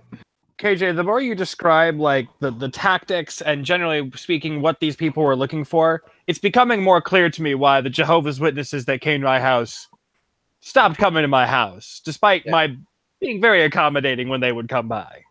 Yeah, no, they okay, I grew up in the 80s. And in the 80s, there was this big thing about the sheep and the goats. I don't know if you're familiar with the scripture, but I'm a little. All right. I was a '90s kid. It's in Matthew 25. Yeah. And it talks I was about... born in '85, so the We were '80s told- are hazy. We were told that essentially the preaching work that we're doing is designed for us to go door to door and find sheep-like ones, the people who would respond favorably to the truth if they have it presented to them. And that if someone turns you away, they're clearly not a sheep-like one. They're clearly a member of the goat class who will be cut off and destroyed at Armageddon. So you're not to worry yourself about it if people say no. You're not to worry. Wow. You're not to worry about. You're just supposed to go there and give people the opportunity for them to save themselves. And they basically dehumanize anyone in any way that's not a member of the organization. But you literally you're not supposed to feel sympathy. You're not supposed to cast your pearls before swine. You're not supposed to worry about goat-like ones. They will literally use dehumanizing words to make people who are not in the organization irrelevant, not And matter at while all. we can make fun of Jehovah's Witnesses, I will say that I have seen Pentecostals act like that, and I've seen some Calvinists that are really staunch act like that. So I said really staunch. I qualified it, but there are some people where I'm like, whoa, like it's like it feels like it's a numbers game, and you're not a real person unless you're a brother. Yes, exactly. And they will reinforce that. They will tell you to keep your external associations down to a minimum. They will harp on scriptures like if you see a brother stumble, you should go to him and lay bare his fault. And if he doesn't fix it, you should go with a second witness so that he can, who can witness that you are attempting to correct the fault. And then if he doesn't fix his way, you should go to the elders and report him. So you've got this sort of internal police state that's been generated, and it's even more concerned with reporting people who may be doing wrongdoing than concerned with a person fixing the mistakes that they themselves make. Like there's a scripture in there about if you recognize that you have or your brother has a fault against you, or there's a problem between you and your brother, you're supposed to leave your sacrifice at the altar and go make amends. And that's like, okay, fine. But what happens if you don't realize that? Or what happens if, what does making amends mean? Most people think that as long as you confess that, I'm sorry I wronged you. Okay. You now have to forgive me because I said I'm sorry. And atonement is not discussed at all. The idea of fixing the mistake. And you mean restitution? Yeah, we called it atonement. I guess it could be atonement. Yeah. There's apology and atonement. Basically, you're supposed to go and say you're sorry, say you understand the nature of what's wrong and what happened and what you're going to do to fix it. But it's interesting to there's Christians that skip over atonement and restitution. I think Catholicism actually shines there where a lot of evangelicals don't. It depends on what you think atonement means. Right. I think of atonement and restitution as a way to not walk around with rocks in your shoes as penance or something, but as a way of trying to fix what you've done wrong. I've broken the window. Now I'm going to pay to replace the window. Yeah. The best you can. And there's some things that you can't completely mend, but I actually still kind of live life like that. Like I think there's something to be said about that. I always respected the fact that assuming you gave a legitimate confession, at least when I went to confession, it was always the penance, they might tell you to say a few prayers, but usually it was also go and do something to, put right what you did wrong. It wasn't just some check enough boxes. Yeah. Oh, I had a problem with a buddy of mine a number of years ago. I've only recently actually sent him a message asking him how he's doing because I needed his help with something. And he basically sent me a letter back an email back saying that after I had contacted him, he had gone to the elders to ask them what he should do before he replied. And he basically said that in discussion with the elders, they've decided that he shouldn't have anything to do with me at all. And it was basically like, this was the best man at my wedding. This was my best friend. This guy, years later, had to go ask permission whether or not he should even talk to me. Jesus. Wow. Yeah. So, I genuinely needed his help with something. Just needing to clear the air and figure some things out. Things that I had heard and I wanted to make right. And even that level of discussion, because he was involved with the incident that had actually occurred, his response was, "I'm sorry, I can't help you because, the elders said so."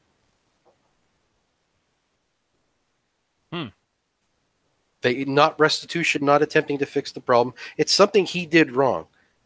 It's a mistake he made, and it affected a great number of people. And he said he was sorry at the time, and he expects people now to just be okay with that. That's strange. Yeah. I don't know what his reaction would have been if he knew that I was still going to meetings or if I was still active, but I don't know. He's brushed me off. It's interesting what groupthink can make you do. Yeah. Well, that was one of the things I always had a hard time with the organization, is the fact that they seemed to promote one thing. Like, they always praised the Bereans, who, instead of just accepting what Paul said, checked to make sure that everything that he had said was just so. So be like the Bereans and check all your facts. But if you get a question, wait on Jehovah to make it clear for you. So it's like, come on, man. You can't have it both ways. You're either going to allow people to critically examine the scriptures or not. It doesn't work both ways that way. So when people are like, well, I'm just going to live my life by the golden rule, and I'm like, that sounds like a good plan. And they're like, but remember that Jesus said that the first commandment was to submit to God, and then the golden rule was what was more important. So as long as you can make sure that whatever you're doing is because of complete submission to God, you're in the right. Then worry about the golden rule. Oh yeah, I've seen enough of the playbook that it's like hardcore emotional manipulation. Oh yeah. Is that glorifying Jehovah? Yes, exactly. That's exactly the sort of question you'd hear asked. And will this bring shame on Jehovah? If I do this, will this bring shame upon him? Or someone will come to you and say, you need to be careful because that could bring shame on God's name. Okay, so this is actually interesting. Now that I think about it, I'm actually now remembering where a lot of my anecdotes about Jehovah's Witnesses comes from. I took a course in college, and one of the books we read, a large section of the book was about a character who was part of the Jehovah's Witnesses and how they didn't want him to go to school. They didn't want him pursuing an education. There have been some very good books published by former witnesses. One of them was actually a member of the governing body, Frank Franz. Was it Frank Franz or something else? Yeah, and Franz. But he published a book. He was actually a member of the ruling council, essentially, of the governing body of Jehovah's Witnesses, and he left and wrote a book about it.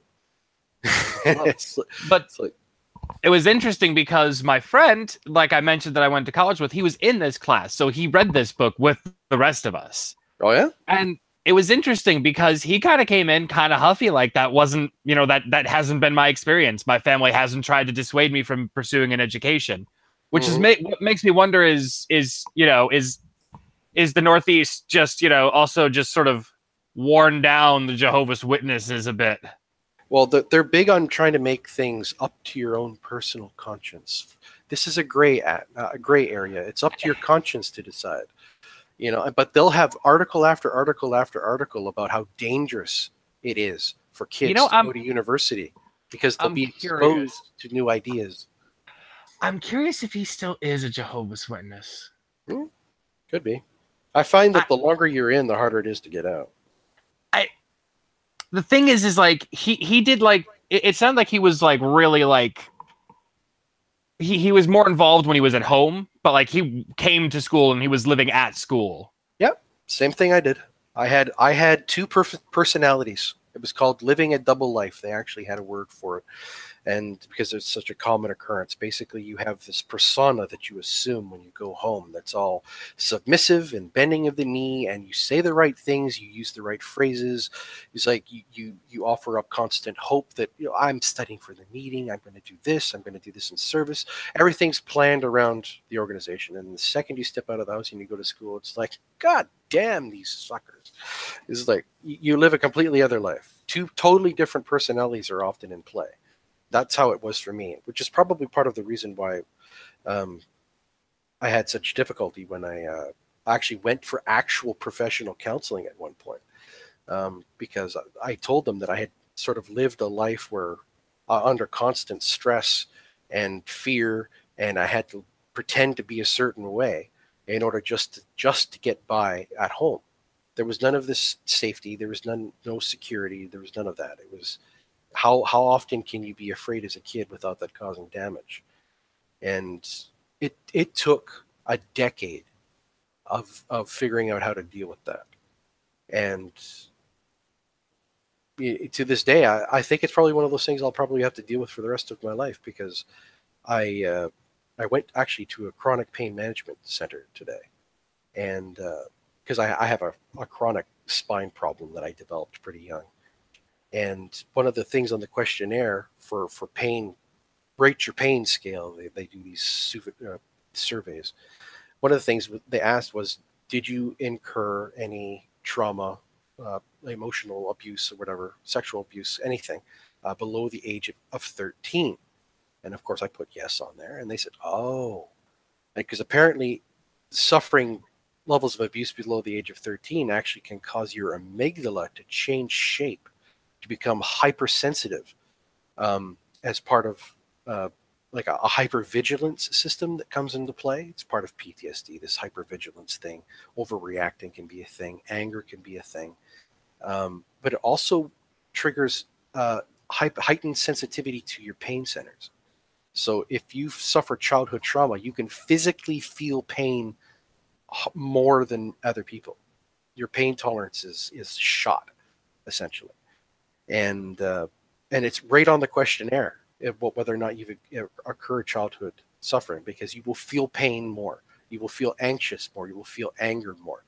And so the indoctrination is so critical, because if they can keep the stress level high enough, they permanently change the wetware of your brain so that you're permanently crippled in that regard, and it requires magnitudes of level of effort to get out of it.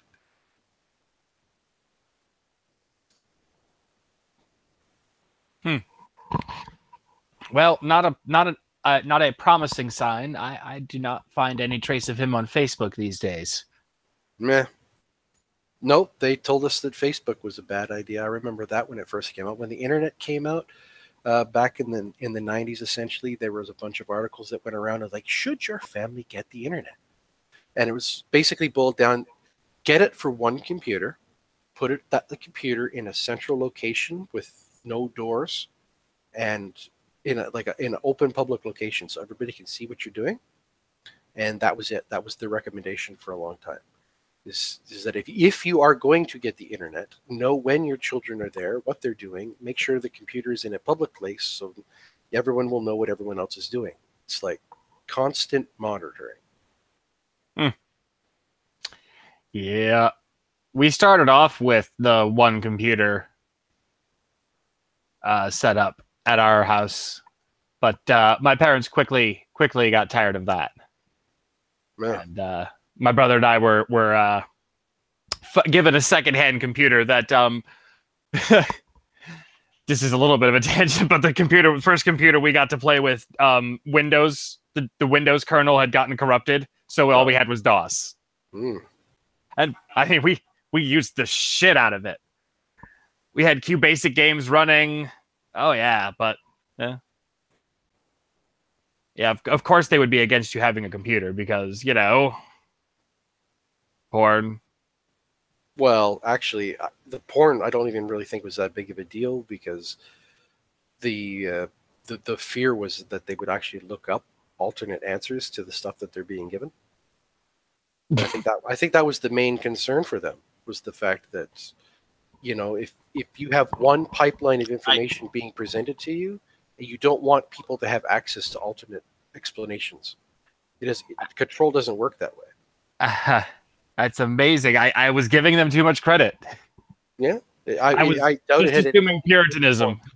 Yeah, I doubt it had anything to do with the porn at all. I imagine nowadays it probably does. Well, I'm sure. Yeah, but because in the beginning it wasn't like that. To quote Dr. Cox from Scrubs, if they took porn off the internet, they would only bring back one thing. There would only be one site left, and it would be bring back the porn. Probably. I found the one article or YouTube video that I was talking about this history of Jehovah's Witnesses. It has scans of all of the old articles that they published that had all their old prophecies that didn't happen and didn't come to fruition. Let me see. How do I post this to the channel? There's got to be a way. If you post in the outside chat, you need to put quotes around it. Say hi in the outside chat, and I can give you mods to do it. Give me a second. Get on the right person. I'll copy it out there. You can still get the mods though. Yeah, or RC. Yeah. I think I shut that window down. Just give me a second. It's Knack. Just a second. There. That's me. Why are you on that guy? I saw that and I was like, I don't know who that is. Okay. Look. Computer Administration 101, first day in school, they said don't put any personal information online that you don't want people to know. That should be first day of first grade. That's what they said. They don't put any personal information. So everybody in the class sat down for a good, I don't know, 20, 30 minutes figuring out avatars and handles and stuff so that we would never, ever put our personal information online. And so I'm like, for the first 10 years of my online internet, Nick Hassius is a name I made for a grade 10 English paper. And it was like, no, it's never taken on any game I ever play. Can you just please put a picture on it at least? Oh, it bugs me. All right. I can do that. All right. That's Thank you for the link though. That's the link that I just put there for the history of the Jehovah's Witnesses, their failed prophecies, and various things. You have to put it in quotation marks first, like RC, by the way. Oh, I did? Oh, I did. Because it's stupid now. There you go. All right, good. So yeah, give that a good watch. It'll give you a bit of a rundown of the history of who people were, what they said, what they did when the factions broke off. You know.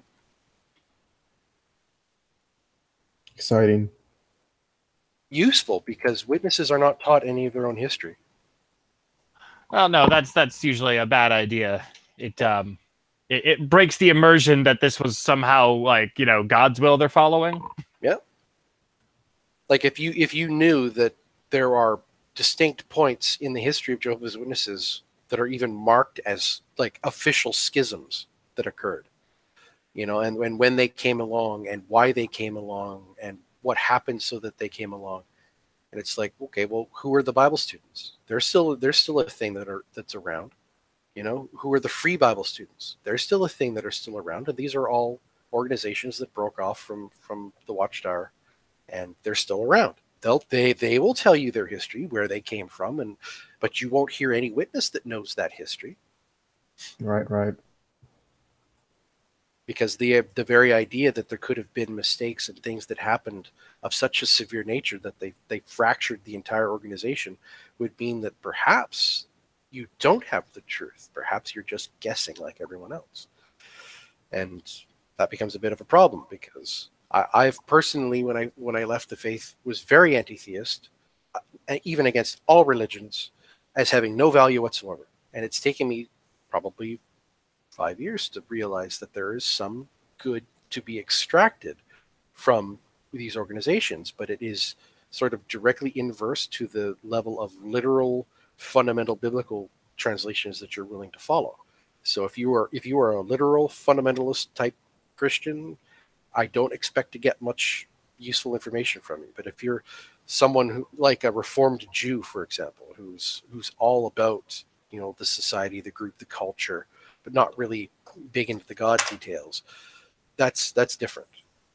And for me, it was always a matter of that scripture I mentioned to you before about the lawyer who approached Jesus and asked him what the greatest commandment was, and he replied that there were two: submission to God, or whole soul devotion, whole heart, soul, mind devotion to God, which basically boils down to like the essence of how divine command theory comes into play, and submission to God, and then the second one was the golden rule. But the golden rule predates the Bible, so all you're left with any unique knowledge from at least from the time of Jesus, because Jesus said that all the law and the prophets were based off of those two commandments. So you can do a biblical study and strip everything down and plot it into those two categories that he provided. Is this about serving God, or is this about the golden rule? And you just shove the stories like Aesop's fables, you know, into various categories. And does this story tell you, what does Abraham sacrificing his son say? Is that a golden rule? Nope, that's a submission to God thing. And that goes over into that pile. You know, what's the Good Samaritan? Where does that go? Is that a submission to God thing? No, that's a golden rule thing that goes over there. And you can do that with all of the scriptures. And eventually I realized there wasn't anything healthful or beneficial to the blind submission portions of scriptures. Anything that everyone talks about being good found in scriptures is always about like the Good Samaritan and the golden rule and these stories in which the moral of the story is don't be a shitty person. You know, even if God tells you to be a shitty person, don't be a shitty person. Be a decent human being and care about your fellow man. And that's how my breakdown has gone, which is why I'm a big proponent of Jordan Peterson, because I love the fact that he is anti-literalist, go all in on the metaphor and try to strip all the decent moral lessons you can out of the Bible and shuck off all the fundamentalism, just like a good storyteller. That's my personal stick. So. Well, your personal stick is wrong. Oh, mercy.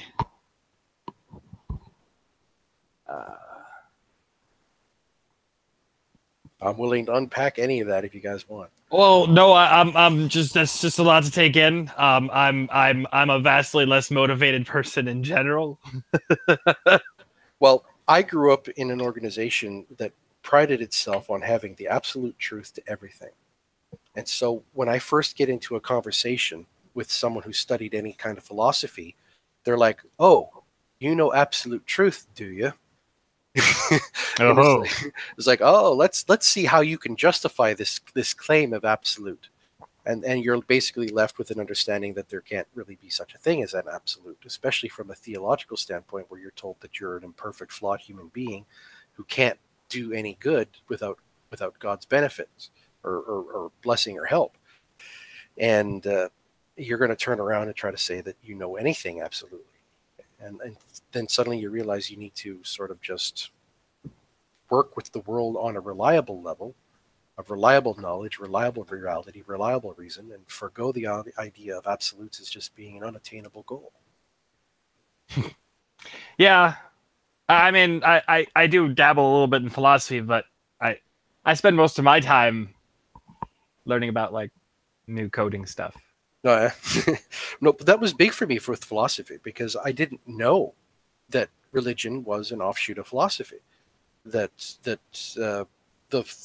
philosophy of religion and stuff like that was this sort of branch that occurred way back in the day, and that it's useful therefore to know what discussions were occurring so that the religion became its own subset of philosophy, sort of like science being a subset of philosophy. You know, it's all specialized branching that goes off and off and off and off. And then you have the meta philosophy. Meta Metaphysics, right? Yes, metaphysics, Well, the metas. that's the first thing we were talking about. That was my introduction to philosophy, was someone who said, okay, go read this website and then come back and I'm going to quiz you about everything that you've read. And it basically said at the very top, this is philosophy. Studies of metaphysics will lead you to discussions of epistemology. Epistemology will lead you to discussions of ethics. Ethics will lead you to discussions of religion, and religion will lead you to discussion of aesthetics. And that's philosophy. And I'm like, okay, how does that work? And basically, in your metaphysics, you're going to have to try to determine what you think reality is and what your reasoning is. So epistemology.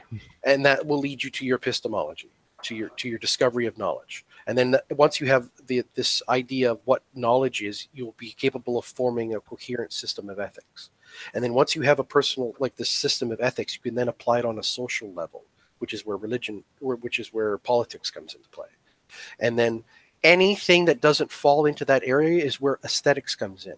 The aesthetics is the idea of using like art, poetry, stories, and things like that to convey to people ideas without using your words that you weren't able to use any other means of conveying.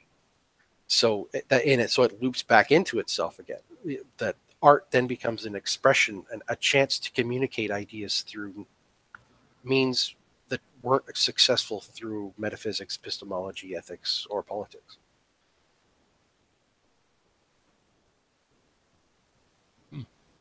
That was how it was broken down for me. I don't know if anyone else learned any different. I have the utmost informal introduction to philosophy. Mostly what I've managed to pick up and glean from community discussions around these parts and bits of reading I've done on my spare time. Like I said, I write code for a living, and I really do enjoy doing that. So a lot of times, if I'm going to be trying to reading about things I want to learn about, it's going to be in that domain. Well, you know who Matt Bell is, right?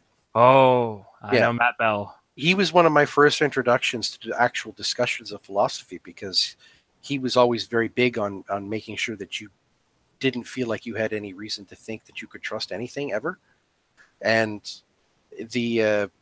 so I started really going into philosophy to try to figure out what the hell he was talking about, until I realized that there's those two base assumptions that virtually everybody has to make, because there's no solution to the problem of hard solipsism and hard consciousness. So you have to just sort of assume, that your reality is a reliable indicator of what's actually going on, and that your reasoning is reliable enough to use. Or you could just make a bare assertion that God is doing it for you. Yeah, but the problem with that, and which is what blows apart, it blows apart Calvinism in the fact that if you actually study how philosophy works, if you're claiming to be in the possession of knowledge, it has to be demonstrable, or else it doesn't qualify. So if you have some information that was gleaned to you by a god, but you have no capacity to explain it, show it, anything in any way that proves that it's actual knowledge, then you can't. Oh yeah, I mean the presubscript, simply continuing to say prove it to everything the presupper says is enough for it to fall to pieces. I watched Gus do it to like 3 different presuppers, and you just watched him get so huffy. Yeah. Yeah, it's true. Gus just has made him fall apart. Well, prove it. And they're like, ah! Well, I can't. Well, eventually that's the point. Like, the whole idea of what truth is supposed to be is that if you and I both take the same set of tools and approach the same problem, I'm going to get certain answers, you're going to get certain answers. There's going to be a majority consensus of what we figure out, and that's going to be constituting the truth. So you get this information, I get this information, everybody goes and does their own individual evaluation, we all get this information. There is something called truth if it's something that anyone can figure out anywhere at any time. And I'm actually surprised that we don't see Jehovah's Witnesses trying to run presup. They do. They do? Yeah. Oh. Okay. What do you know about the versions of creation, like ex nihilo, ex materia, ex deo? Do you know anything about those? I mean, I know ex nihilo is from nothing. From nothing. Ex materia is from pre-existent matter, and ex deo is from God's own essence. He formed the universe. That's what witnesses do. They preach that he formed the universe out of his own essence. So but that's not just them. Ex Materia, for example, is a very big one in Jewish mythology. The early church fathers actually probably went with Ex Materia more than Ex Nihilo. But Ex like, Deo, do they run with like the any knowledge claim it necessarily asserts the existence of God? Like, do they run that tack? Like, you have to presuppose God in order to claim knowledge. I don't know if to claim knowledge is the right way of putting it. I don't think they would try to phrase it that way. I'm trying to remember what they would actually phrase it as. That's just what the pre-sub script like calls for. Yeah, Or at least. but the point of it being is that witnesses wouldn't try to do that because of the obvious flaw that if you're going to claim you have knowledge but can't demonstrate it, it's you prove the lie to it. So what they try to do is basically state that certain things that are completely undeniable mean something other than what you might think they mean, including the existence of a God. For example, they say that God created the universe as an act of love. Okay? So his omnibenevolence is never to be questioned because he gave benevolence to the entire world by simply creating it. And therefore, if you are to look at any kind of explanation as to why God does what he does, you have to start with the presupposition that God is love, and therefore there's a loving explanation to be involved. So his 4 cardinal attributes, love, justice, wisdom, and power, with love being the modifier for all of those actions. Like, he won't act with justice without being loving first. His wisdom is guided by his love, and his power is guided by his love, sort of thing. So there's a presup involved in all of that, in which you're just not thinking of God as a loving enough being, and that's why it doesn't make sense to you. But if you presuppose that all of this makes sense because of a loving God wouldn't allow this or would allow that, you have to accept that presup, and then it all makes sense to you. So they do their own presubs. It's just different. And again, it's an all internally consistent hermeneutic. They don't have foundational points. I'd be curious to know how similar their hermeneutics are to the SDLs, or not SDL. Yeah, S7, not SDL. Seventh Day Adventists, SDA. It's hard to say. Because Justin in our community talks about hermeneutics a lot, and yeah. Well, hermeneutics is its own thing, right? It's its own field of study. Oh, yeah. Well, and being coming from Baptist and later Church of God and stuff, like they teach it to you to some degree. The problem is they teach hermeneutics great, but they don't teach historical criticism very well. Historical criticism, like looking at the time. Okay, yes. And the social aspects around the writing and why they might write about that. Like I think that's the weak point. It depends. Like I said, if you have two people who are both coherentists and their epistemologies are all these internally consistent structures, you can have two people that have completely different, completely coherent internal structures together, but they're clearly not going to be talking about the same thing. The proof of the coherence of their structure is their capacity to generate information, generate knowledge. And so that's always the big test. Is like, can your internally consistent logical structure generate real facts, like truth, knowledge, whatever you want to call it? Can it do that? And if it can't, well, you have to question whether or not your epistemology is sound. And that's the same thing with hermeneutics. Is that at some point, if it's a completely self-referential system, you have to find out whether or not it's capable of generating true facts. If it's a foundationalist thing, if it's a literal thing, if it's a 6-day creationist thing, if it's a young earth thing, these things, these foundational points of view can be refuted because they're hard points of conflict that you can directly address and assault and show that there's contradictory information involved in all this stuff. But if it's just an internally consistent system, where's your point of attack? There's no real point of attack there. It's, can this thing produce good information or not? That's the only out for it. And that's how all hermeneutics breaks down, is that you find at some point that it can't generate useful information. I'm sorry. I go on spiels. I shouldn't spiel. You'd have to go into an internal critique, though, right? Which people In theory, do. You couldn't.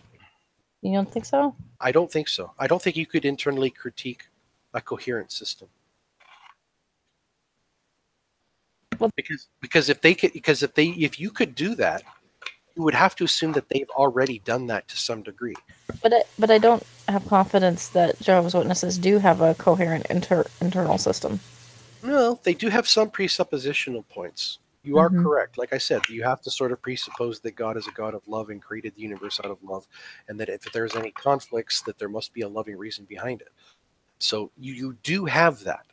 And so in the end, for example, they have a serious problem of child abuse going on, and it's being Right. exposed. Okay? Mhm. And there are scriptures that along the lines of, "You will know my followers by the love they have amongst themselves. You will know a tree by the fruit it bears," that sort of thing.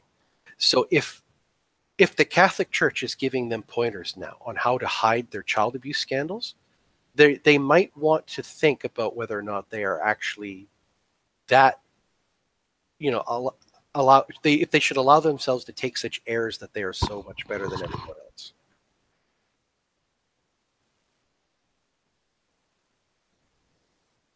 Interesting. I can't think of where I was watching this, but I was watching about child abuse scandals and Jehovah's Witnesses and stuff like that, and I cannot remember what the source was. Well, there's 3 big ones that have been going on. There was a really large court case in the U.S. a couple years ago in which a woman was given $13 million in a court settlement. There was an Australian Royal Commission to observe all incidences of child abuse in organized or in various organizations. Witnesses were just one of the organizations that were pulled in there. There were like Boy Scouts and various other organizations that were pulled in, and they basically came up with this list of things and said, "Whoa, you guys do all of this." Like, for example, if a child goes to an elder or someone in the hall and reports a case of child abuse, they are required to grab the child abuser and put both of them in the same room together and have the child directly accuse the guy to his face. Yeah, that's where I watched I want to say it was on Netflix, but I can't remember. I was watching a documentary about it, and it was a girl who had been abused by her piano teacher. And finally, when she gets the courage to say something, I want to say the guy had the nerve to do this, like with the dad right outside the door. Wow. When she gets the courage to say something, and the dad's like horrified, they go before the elders. They follow the church rules, and now she's having to sit across from her abuser. Yep. And as a child, how terrifying it is. I mean, the odds are so stacked against you. If you know anything about child abuse and the power games that are involved, there is no reason for anyone to logically think that thing is going to work properly. That sitting in abuse, even if it's just an accusation, sitting that person across from their abuser is not going to result in anything useful coming from the incident. All it's going to do is, if actual abuse has occurred and if they've been punished in some way, they're just going to fear being punished again. They're going to stay quiet. They're going to keep it quiet. And do you think that it's just pure ignorance of psychology, like how the human mind and emotional state works? Or do you think that it's actually pure malice that they would have such a system set up to self-protect? Well, you are correct that it's either complete ignorance in the fact of how the human mind actually works, or it's malice. You are absolutely correct, and it's been going on for so long that I can't see how it's ignorance anymore. I don't see how you could make an argument that it's just ignorance, other than the fact that they think they're following God's rules, even with this procedure that they use. Out of the mouth of 2 witnesses, let a matter be settled. So if a child goes and reports that they've been abused by someone in the hall, if there wasn't a witness, it didn't happen. Right. So you've got a kid that'll not only be put in the same room with their abuser and told they must vocally condemn them.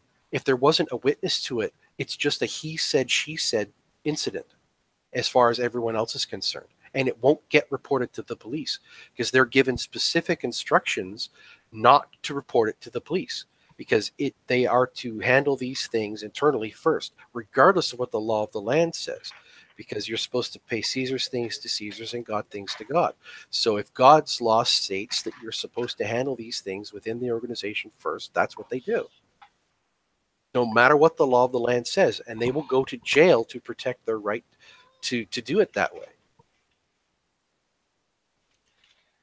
I will say that as much as I grew up with things that I disagreed with my parents, I will say that I appreciate that I grew up with parents who instilled a strong urge in me to, if something doesn't make sense, fucking question it. Yeah. Well, I was a very questioning youth myself, and it got me into a lot of trouble. But I basically just learned how to question in such a way that they weren't able to get mad at me, and say that I was being disobedient or disrespectful by asking questions, because they viewed asking questions as being as a kind of disrespect. So I would say, I read this weird thing in the Bible.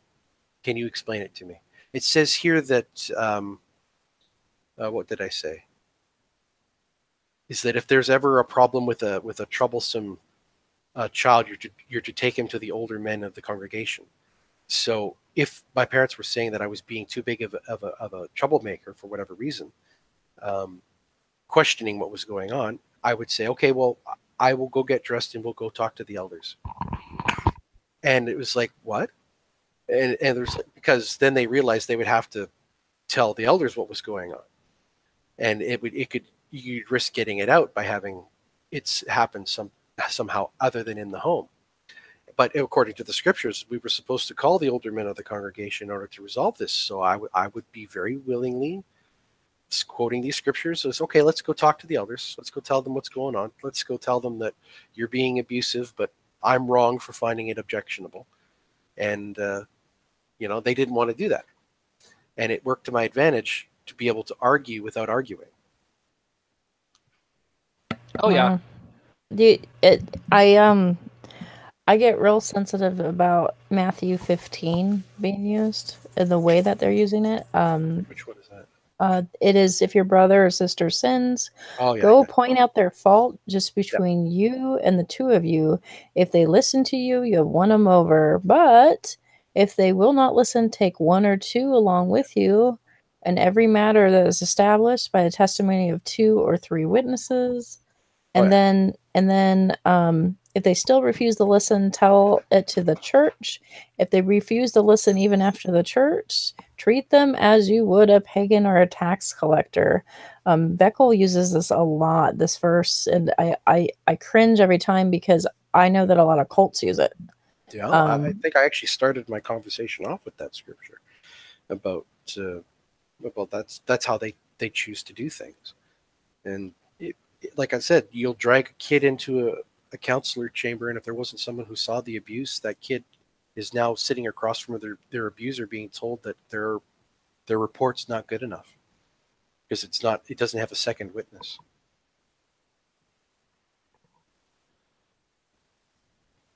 Yeah, there's got to be some serious changes. I know Boy Scouts has been working really hard to make changes with their leadership and stuff like that, and the amount of rules that they have when I worked for Venture Crew was probably some of the best rules I've ever seen.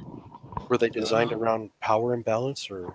No, the rules were designed around prevention of child molestation and things like that. They had rules like people had to be 2 deep leadership constantly. You could never drive someone home alone. Okay. Preventative measures. A lot of preventative measures because they've learned their lesson, I think, between the Catholic Church and their own issues. If there's a will, there's a way. If there's a system by which people can game the system, then people are going to game the system. So if there's a means by which you can have undue power and authority over someone, that someone who's in that position is going to abuse that authority at some point. So it's just, you change the rules. Like build a better mousetrap, get a better mouse, build a better mousetrap, get a better mouse sort of thing. I don't really view the Boy Scouts the same way though, like a cult. It doesn't have to be a cult per se. It literally just needs to be someplace where you have someone in power and someone who's not. Right, but I mean that's anything, right? Like it's anything. Like I know people that have been abused by their coaches. Yeah. Well, we had that big case about that Olympic coach who abused all those girls for all those years.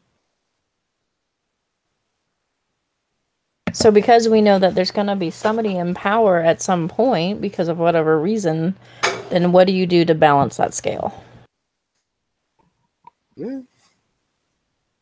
When people were starting to be abusive in employment, people formed unions. But then, of course, they went the other way. So now the unions are the ones that have all the power, and the employers seem to have very little. You need to find some way of having a balance of power in almost all transactions. How can you have a balance of power? How would you have a balance of power with kids and caretakers and adults and priests and stuff like that? How would you be able to maintain a balance of power all the time? If you've got people that are good at doing game theory calculations, I'd love to know how you'd maintain a balance of power for a kid throughout its entire life so it couldn't experience abuse. I mean, yeah, I mean, to some degree, of course, there's that reality that it can happen. Like there's no perfect plan there. You can't prevent everything. I mean, but you do everything you reasonably can to make sure it doesn't. It's just one of those things where just because you can't achieve perfection doesn't mean you don't try. Aim for it. Yeah. Asymptotically approach it. Hold yourself to a platonic ideal and strive for it. Right. That's so tough because, like, I mean, youth groups, after school programs, even the structure of like having like some religion, or some sort of, group where people meet and maybe someone's in charge. You still have the chance of something going awry, but so I guess for me, maybe transparency is the way to go. I don't know. So so this is something that I used to debate with the other guys in IT security about. And it's as true just in IT as in the general world. You can have all of these rules. You can have all of these restrictions. But the 99% of those are never going to stop a bad actor. It may enable you to punish the bad actor after the fact, but if someone's intent to do harm and they don't care about the consequences, you can come up with as many rules as you want, and they don't care. Yeah. I guess the point is to catch it and make it difficult.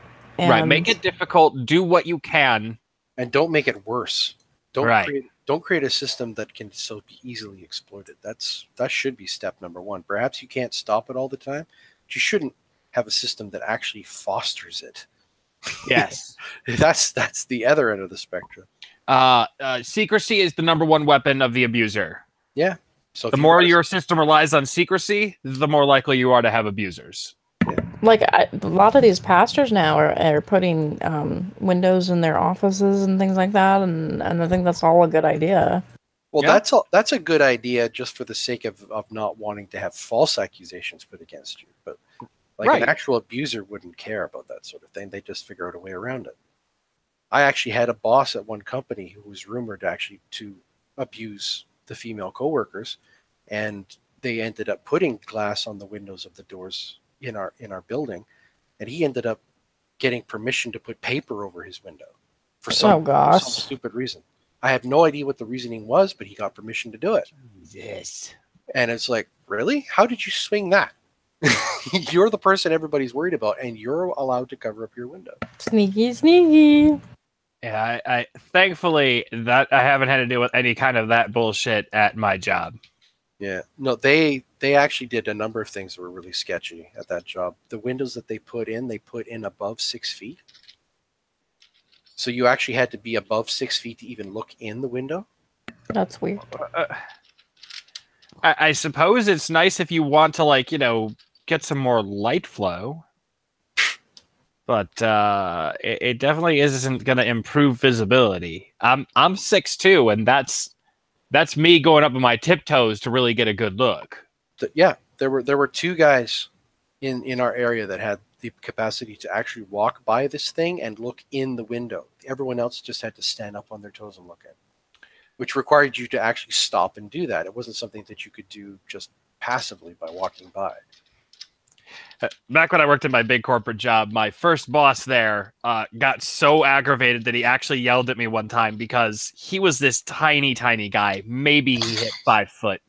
Oh, yeah? And the cubicle walls were pretty high, but for me, that meant that they hit my shoulder, so I could just look right over. So whenever I was going by his cube, I'd always just glance to see if he was in there. Yeah.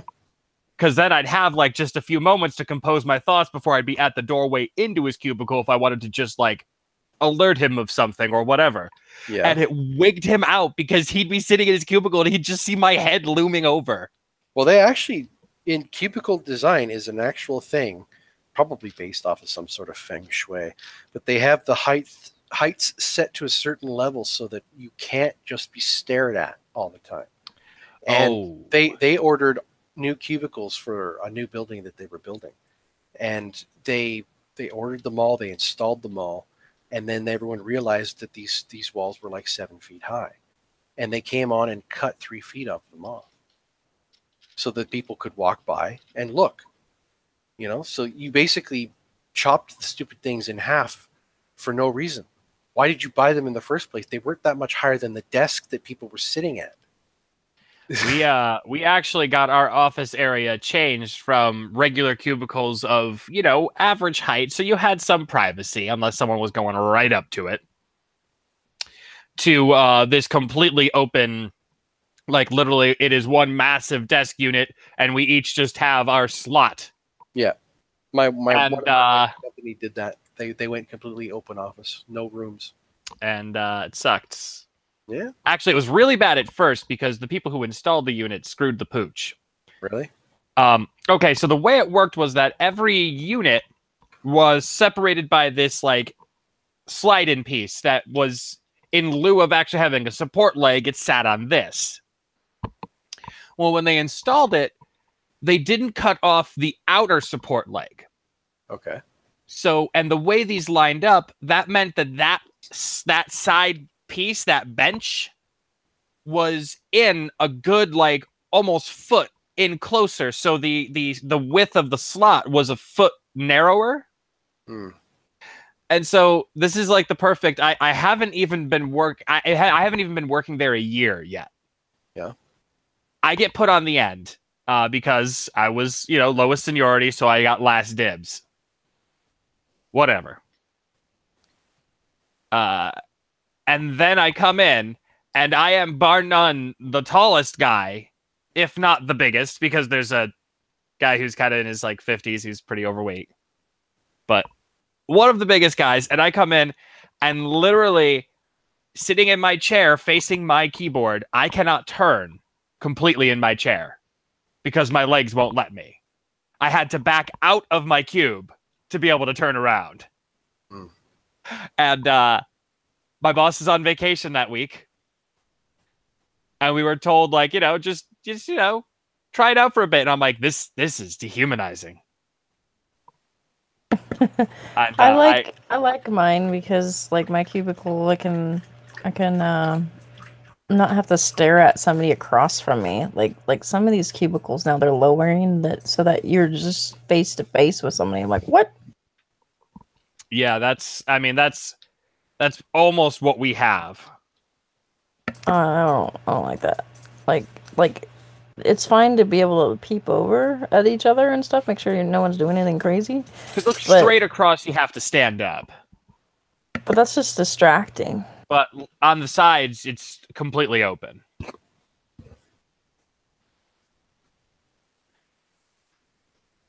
production, baby. Get busy. Yeah, coding is it tends to be a bursty kind of work. Not necessarily something that comes out at a methodical pace. All right, I am gonna shut this down because I still haven't eaten dinner yet. So, Oh my god! thanks for Oh right. joining. And yeah, I'm on the West Coast. Plus, I work on Saturday, so I can't be out too late. So we've been going since like 6:30. So decent long. KJ, thanks for joining. No problem. This is interesting to hear. Just I don't spreading the usually get word. to see you in hangs very much. Yeah, I was hanging in a lot of hangouts for a while, and then I just sort of stopped. Took a step back. Yeah, I kind of did the same thing. Well, it was going nowhere. Most of the arguments ended up was like, "What definition of atheism do you subscribe to?" Oh It's like, come on, man. Atheism. Let's talk about lacktheism again. Yeah, I don't lack anything, dude. That's a horrible word. Yeah, it's Do you suffer from sudden lacktheism? No, I'm just fine, thanks. I'm not lacking anything. yeah, we're good. It's all good. We're good. We're good here. So I'm gonna close the stream. You guys are welcome to chat or whatever if you'd like. I like to tell people to feel free to dislike me personally if you want. But just dislike. Please subscribe, hit the bell, and share if you want. And you can criticize all you want. Okay. Have a good day.